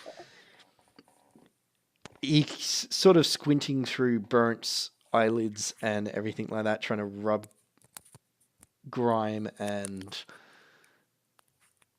ash and crud out of his eyeballs, and he misses you by a country mile. The other one Uh-oh. is stumbling around in circles and can't actually see.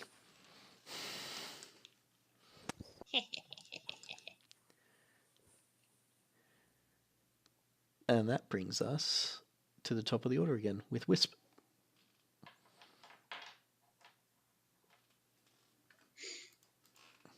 Sorry, because I was away for a wee bit. Oh, good. So Bingo just doused 2 of them in acid, and they are still up and about, but they're looking worse for wear, and their equipment is also looking very worse for wear. You're welcome! There is 2 fighting Mug, and there is 2 fighting Tarin, although one of them is calling it fighting is like calling a half-dead ant trying to swat at a taipan. The one that went after Edric is lying on the ground in the mud, and there's a single guy just standing off at the warehouse door watching, still not doing anything.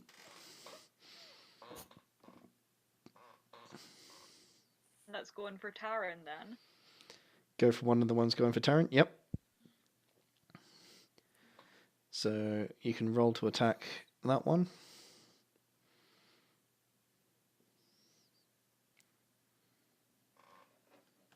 So that will be an attack roll plus your, for a crossbow off the top of my head, that's accuracy stat. And if you're not moving, add +1 since you will get the opportunity to aim. Oh, actually, you already aimed, so you are good in that regard.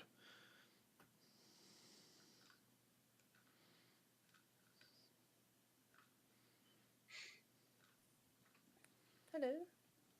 Hello. Yeah, so sorry, I got disconnected for some reason. Oh, welcome back. Welcome back. Did I miss anything? Not entirely certain where you dropped out, but we'll start with Someone Bingo. was attacking someone. Yeah, Bingo showered them with acid. They did a little bit of damage, and then Whisp is up on the attack.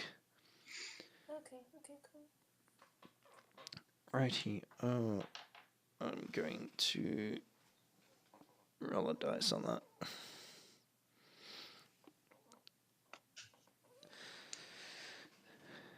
Noted.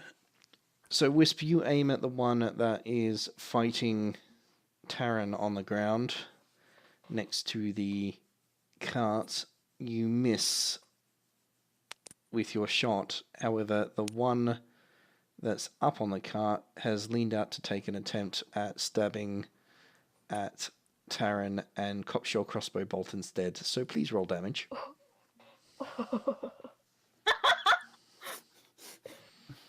Okay, 13 more like. Let's just say that you've shot into melee and you had a 1 in 3 chance of hitting anyone in that.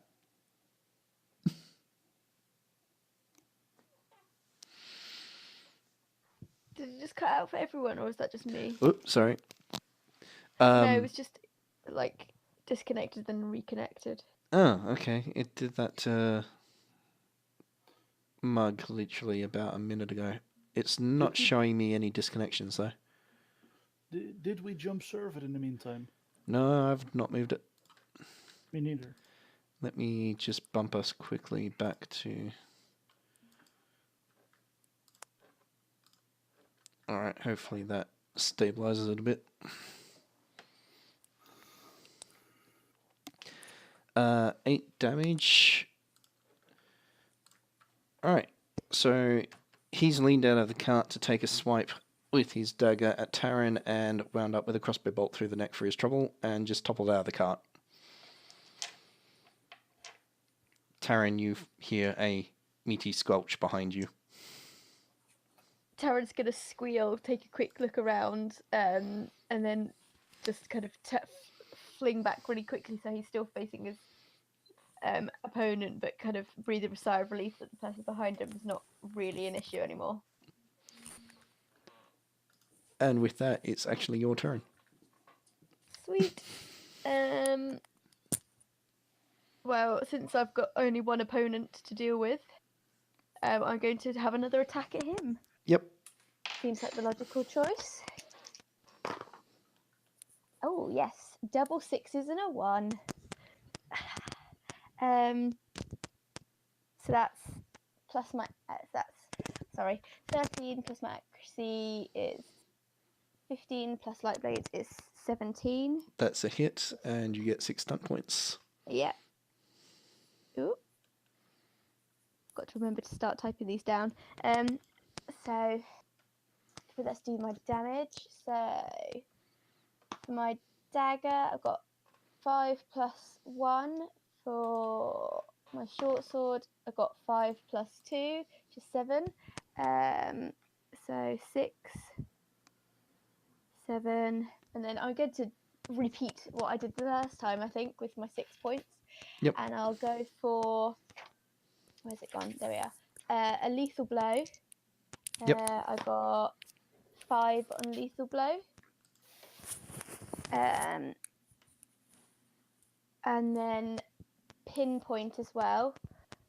Is that another d6? Or have I just made that up? Pinpoint attack is a d6. Yeah, it's a d6. Okay. Oh, yay, a 6. And then I'll use my last 1 stunt point for pierce armor, please. Noted. So that's a 6, a 7, a 5, and a 6. So 12, 17, 24 damage. 24 damage with a pinpoint attack.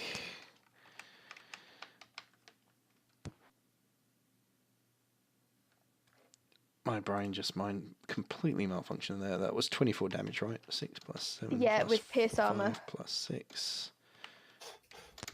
Right. He's in pretty bad shape. You've just laid into him almost as badly as the guy that had been sitting in the cart. Oh, yeah. He's bleeding profusely and not happy.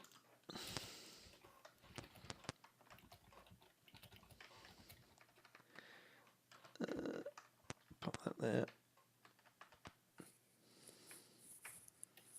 Tara's just going to look at him wide-eyed because she's not quite yet got understood the effect of having a witty line at the end of at the end of an attack.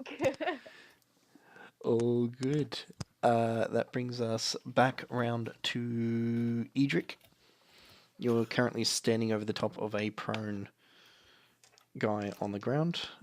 Yep, which means that I get +1 to attack if I try to hit him with a melee. Yep.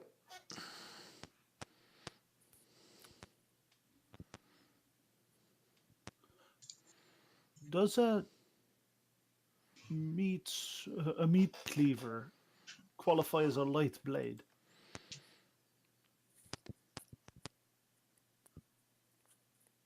I would Like, would it- actually say yes. I'm gonna pull out the meat cleaver Yep. and I'm gonna hack straight down into his face. Go for it. 6, 4, 1, so no stunt points. Plus 4, plus 1, and because it's light blades, that would be accuracy as well, so that's 4. It's 15 to try and hit. That hits. Nice. And do 1d6 plus 2 for damage. For a grand total of 3. He is screaming and quite unhappy at that blow and bleeding from the scalp. Yay. Willpower check when you've got the moment. Ooh. 13 total. You're able to stomach it for the moment. I've got my eye on that cannon going, that's mine. Mug, you're up. Ooh. So I guess I'll try a third time to take down this stupid guy. He's still intimidated.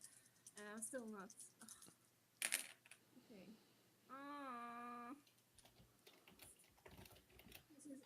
I'm just never going to kill him. I've been trying so hard. Let me just double check that. So, you're using a mole at the moment, are you not? Yes. Yeah. Rightio, so that is your dice plus 3 to hit. Well, 3 is just fighting, right? Yep. So it's not rolling well enough. So 6, 2, 1, 3 brings you to a 12. Yep. That's going to. Yep, that one is also just gonna miss. Oh, well.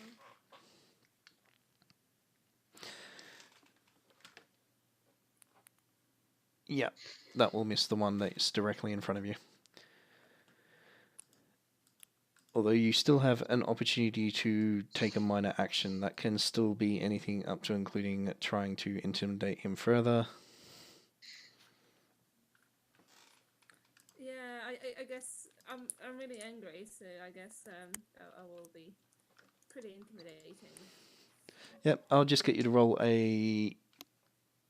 roll and then add your strength. Yeah. It's too bad that I can't add my In intimidation. Oh, of course now I roll a good one.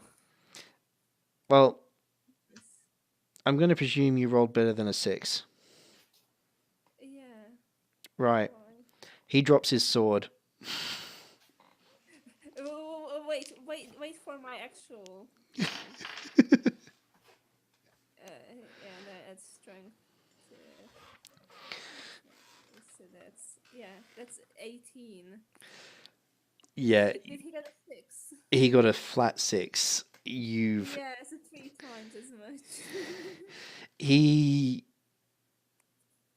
thoroughly believes you're just toying with him.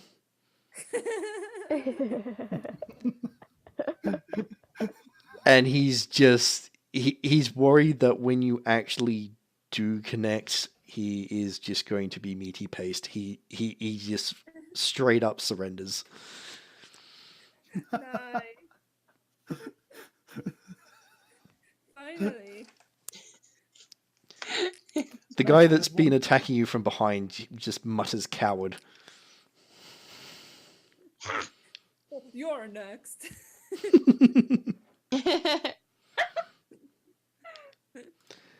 Right. Okay. So if I can't if I can't hit them, then I can just intimidate them. There's always another way if needed. So that was Mug's turn. Bingo, you're up. Okay. Okay. Okay. So, how many is there left? There's the one that Who tried else? to attack you standing next to the cart. There's one that is flailing and trying to clear crud out of his eyes. That was also doused in acid. There's one surrendered standing next to Mug and one fighting Mug. Tarin Okay, is fighting The one who one more. tried to attack me, Yep. is he within, let me just double check, 8 yards? Oh, definitely. If I would anything, like- he's within about 2. I would like to throw a lightning grenade at him Rightio. in his face. So, your second grenade gets pegged. So you've used the one with the teardrop. You had the... Oh, I'm going to save the other 2 I got. I've got my normal ones. I've got blast, fire, and lightning, so I'm just going to use my normal one. Yep. Rightio. I will use that lightning one. So you use your lightning one. So toss that. So that will be an accuracy Mm-hmm. on top of your attack. Use my pretty dice. Oh, that isn't bad.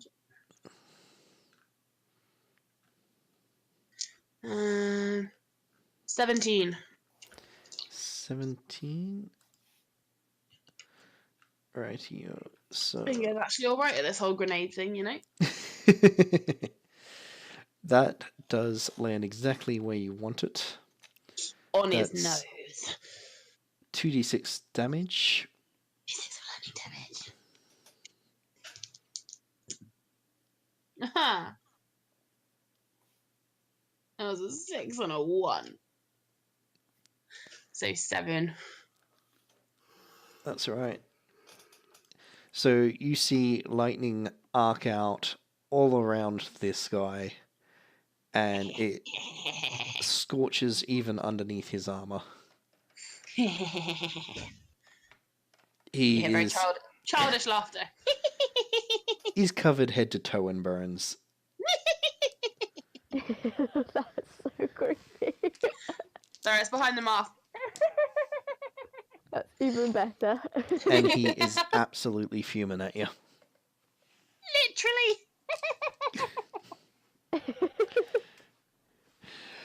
Rightio. Surrender!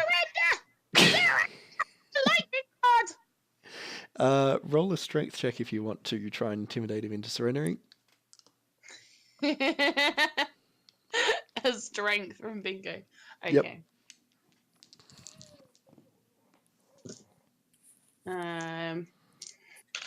That's not bad. 16. This guy looks at Bingo, the cannon, at the rest of this fight, throws down his sword, and then just turns and starts walking away. No! Run! You do not walk for the Lightning King! He flicks an obscene gesture in your direction, but he's done. To say that!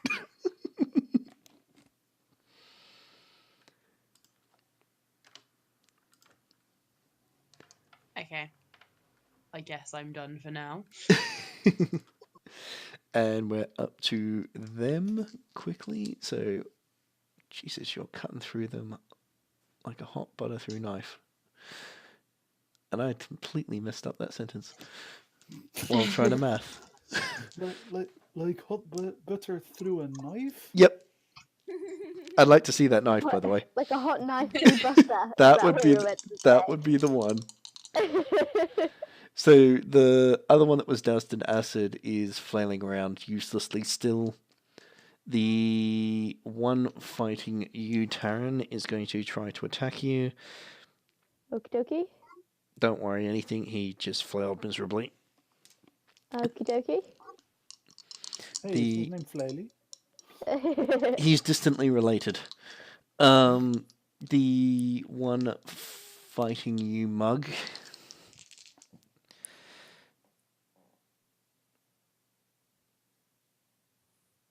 I'm going to roll with that. Swings his weapon at you. Clean misses and actually bounces it off the cart behind you in one of the holes and loses his grip on it. Straight ones. And succeeded in disarming himself. Okay, I still haven't hit anyone. Mog is This one's straight. not out of the fight. He's just suddenly found himself bereft of a weapon.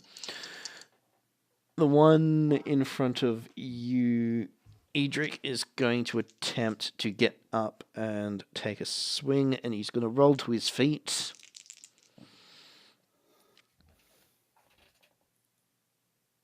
And does a 13 hit you?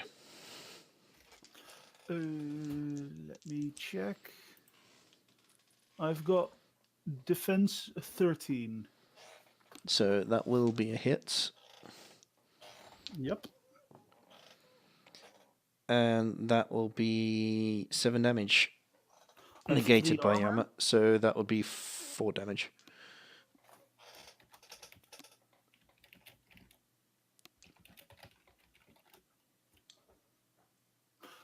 For damage, I shall subtract that from that.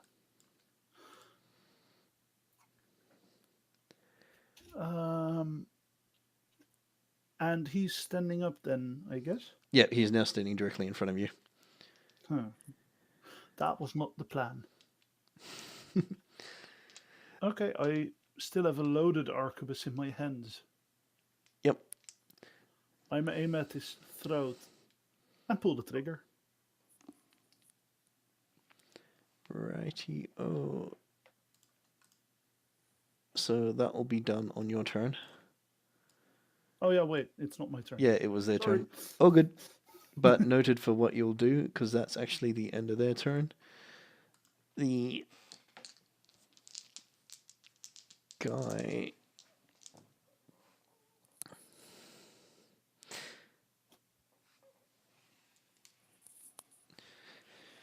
The guy who's been standing off to the side watching tries to sneak away from the remains of the fight and is still too busy watching you guys and trips over a bucket.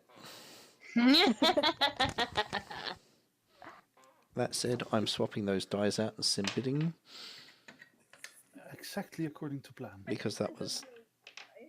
I just rolled another 111. Well done. Ooh. I still haven't rolled a 111 at all. Enjoy Don't it. jinx it now. Rightio, that brings us to the top of the list again with Whisp. There are currently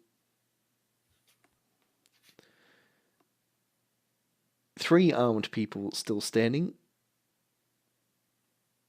and 2 unarmed ones standing next to Mug. One of that. Mog has clearly unarmed everyone. He is such a Can I go- disarming personality. Yeah. Can I go for one of the unarmed ones with my short sword? Yep. So you can full on charge in, add +1, and attack one of the unarmed ones.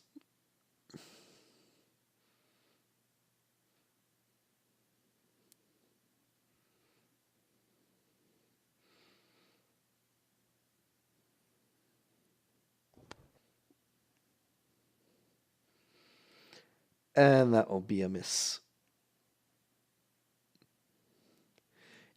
So you're going to rush in, attempt to take a stab at the one that just managed to lose his weapon through the hole that Mug had crafted in the side of the cart.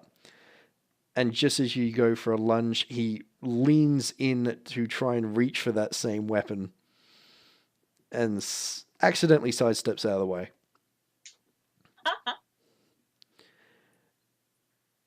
And Tarin, you're up. Well, I'm assuming the guy in front of me is still alive. He's still alive, bleeding profusely, extremely unhappy.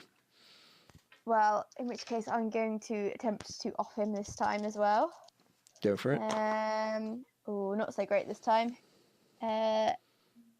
9 plus 4 is 13. 13 is actually going to hit this guy. Oh, fantastic. So I also got 4 stomp points. Woohoo! Go for it. 30. Ooh.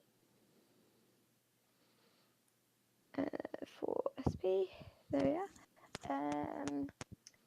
Okay, so I'm going to do my dagger. 6 plus 1 is 7 for my dagger. And then 4 plus 2 is 6 for my short sword. So 7, 6. Can I also... I'm basically just going to use pinpoint every time I have to attack somebody. Is that okay? It works because it's once a round. Yeah. The only That's time it fine, won't so- work is if you manage to rejig the rounds, All right, okay. which is possible. Yeah. And then 3 for pinpoint attack. And then 4 stump points. Can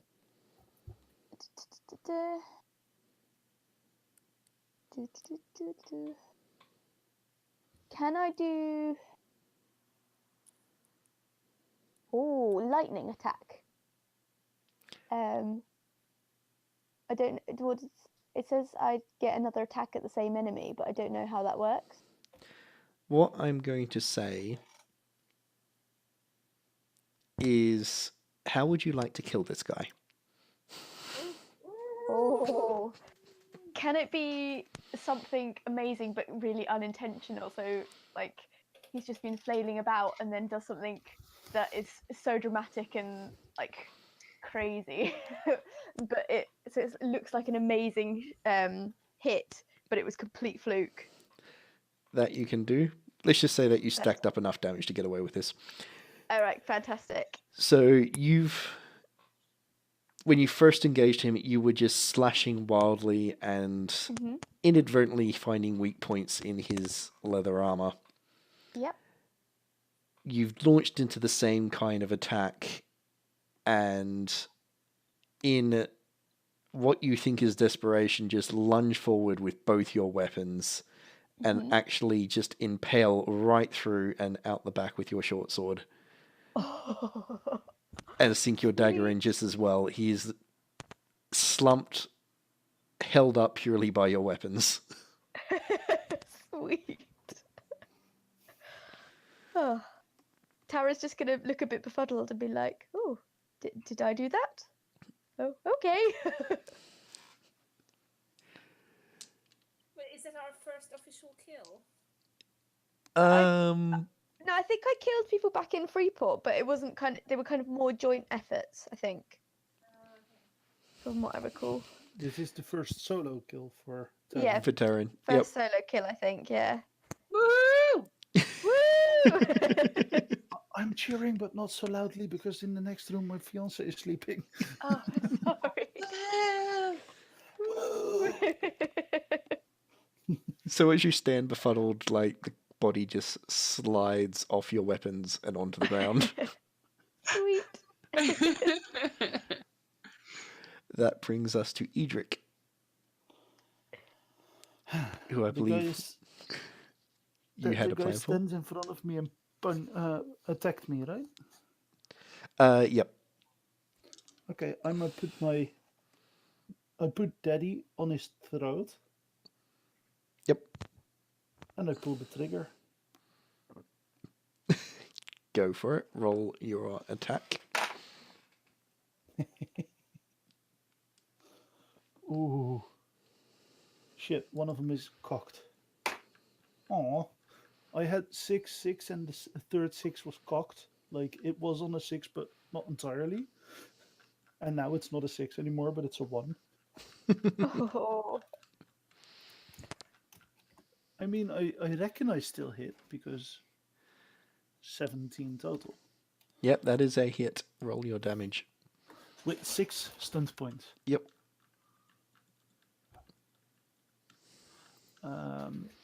I'm gonna take lethal blow and rapid reload. Go for it.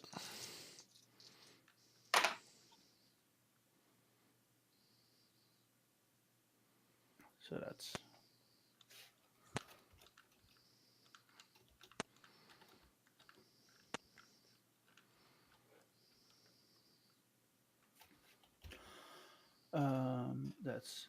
7.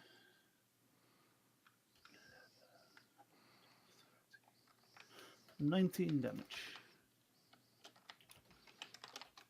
19 damage was that? If I mathed it correctly. 19 damage. Bloody hell.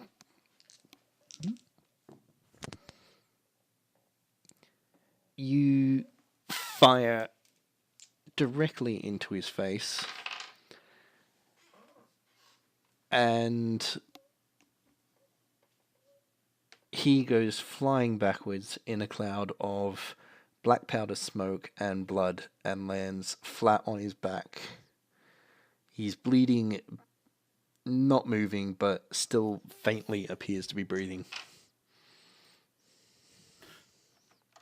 I'm going to ask him a question. Do you have more cannons somewhere? He doesn't respond. He appears to be unconscious. Damn it. I'll walk over to the rest. Noted. That leaves one surrender there, one there. There is still one person up. So, Edric, that was your turn. We're up to you, Mug. The only person with any fight still left in them is standing next to you, struggling to try and grab his sword. Oh, okay. I want to knock him out. I mean, it would be a little bit mean to kill him. But... Yeah, you can make the attempt to knock him out without killing him. But not with my fist, so I might as well just use my weapon because I get better bonuses on it. Yep. But I'm not trying to decapitate him or something. Noted. Yet. Depending on what I roll, it may happen. Oh, okay. Finally. Hit. I'm actually getting stunt points as well, so I can make it nice. Yep. So how much was that in total?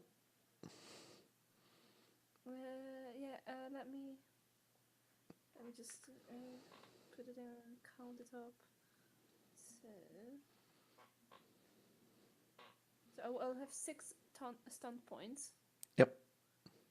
And so in total it's 16. That's a definite hit. Yes. So 6 stun points. What can I do with 6 stun points? Quite a fair bit. So you're also trying to do a non-lethal attack. So Can I actually knock him out? potentially, you can make the attempt. What I will say is roll your damage, and you can. What is my damage? Can you? Let me pull that back up. It's on there. That's right. Two-handed maul is 2d6 plus 3 plus 4. So plus 7. Yep. Okay. And what you can potentially do is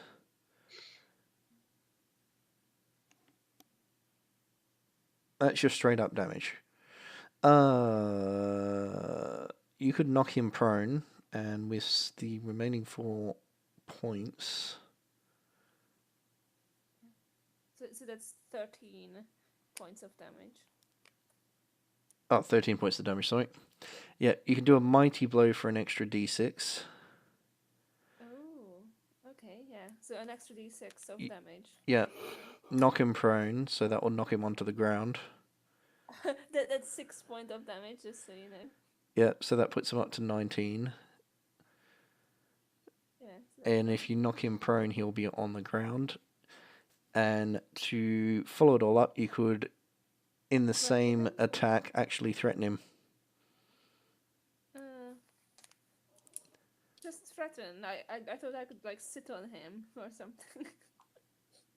Sit on top of him. Okay, let's go for threatening. Oh, that didn't go so well. So that would just Can I be... just literally sit on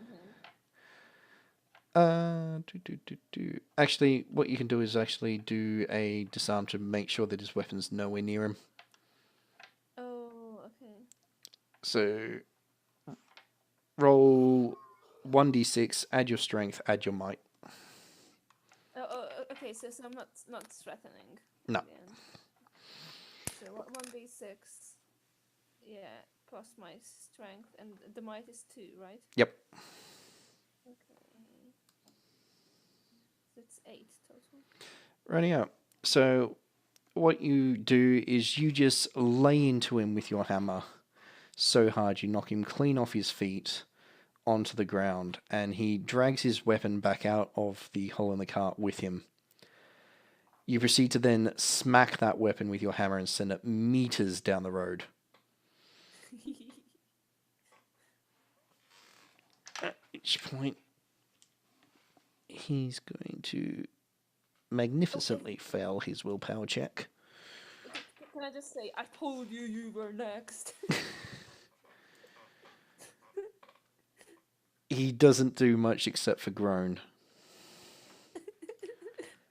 At least he's not crying Yes. yet.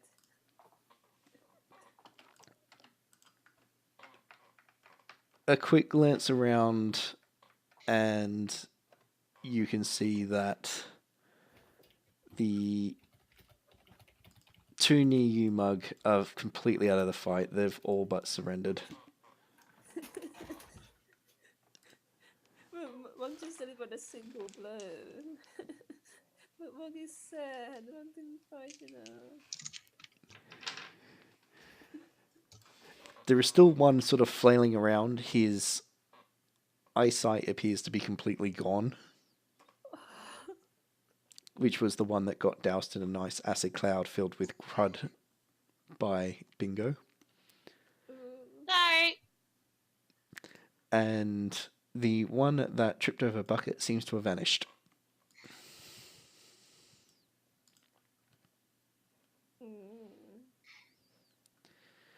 And that is combat over.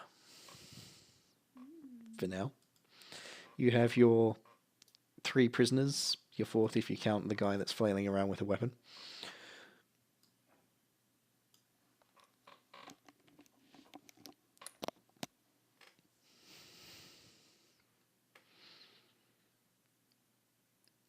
I pull out my pistol, put it to the straight between the eyes of one of the guys, and I'll ask him if they have any other cannons and why they would steal my cannon. He looks at you and says, "The contract didn't mention anything about this. And no, we don't have cannons." What contract?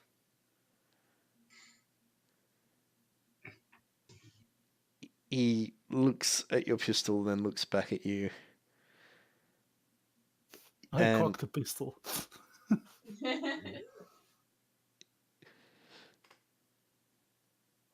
The syndicates put a contract out. You know, the mob at the Shattered Hand. They put a contract out on us. Someone's paying good money for every crewman from the Argonaut or the Cirrus. And you don't know who it is. I don't. That pays this money. The contract didn't say, but it wouldn't be hard to guess. The ambassador. Rumor has it that there was a break-in at his place and he's pissed. Okay, you're useless to me now. I pull the trigger. Roll your damage.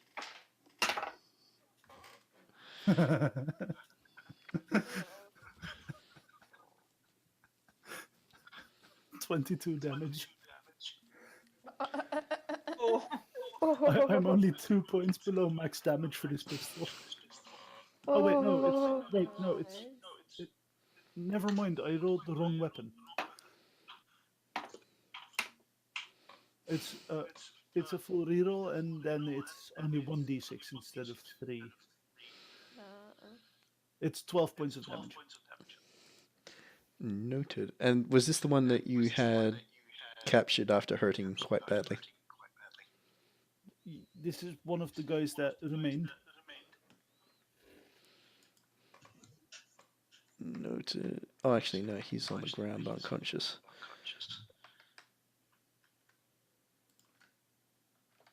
Rightio. So, he's in bad shape. Good. Yep. I get an echo as well. Oh, okay, cool. It's not just me then. Am I doing it right now? Because I just took off the. I see. Yeah, because I was taking pictures of another dress as well. I can show you guys if you want to see. Yeesh. Oh, yes, please. What I will do is I'll actually put a pin in the episode there, and we will pick up with everything next episode. Sweet. So I'll get a yo-ho from you all. It wasn't too suicidal yet. Oh. Yo-ho! No, he stole our cannon. He deserves to die. Yo-ho.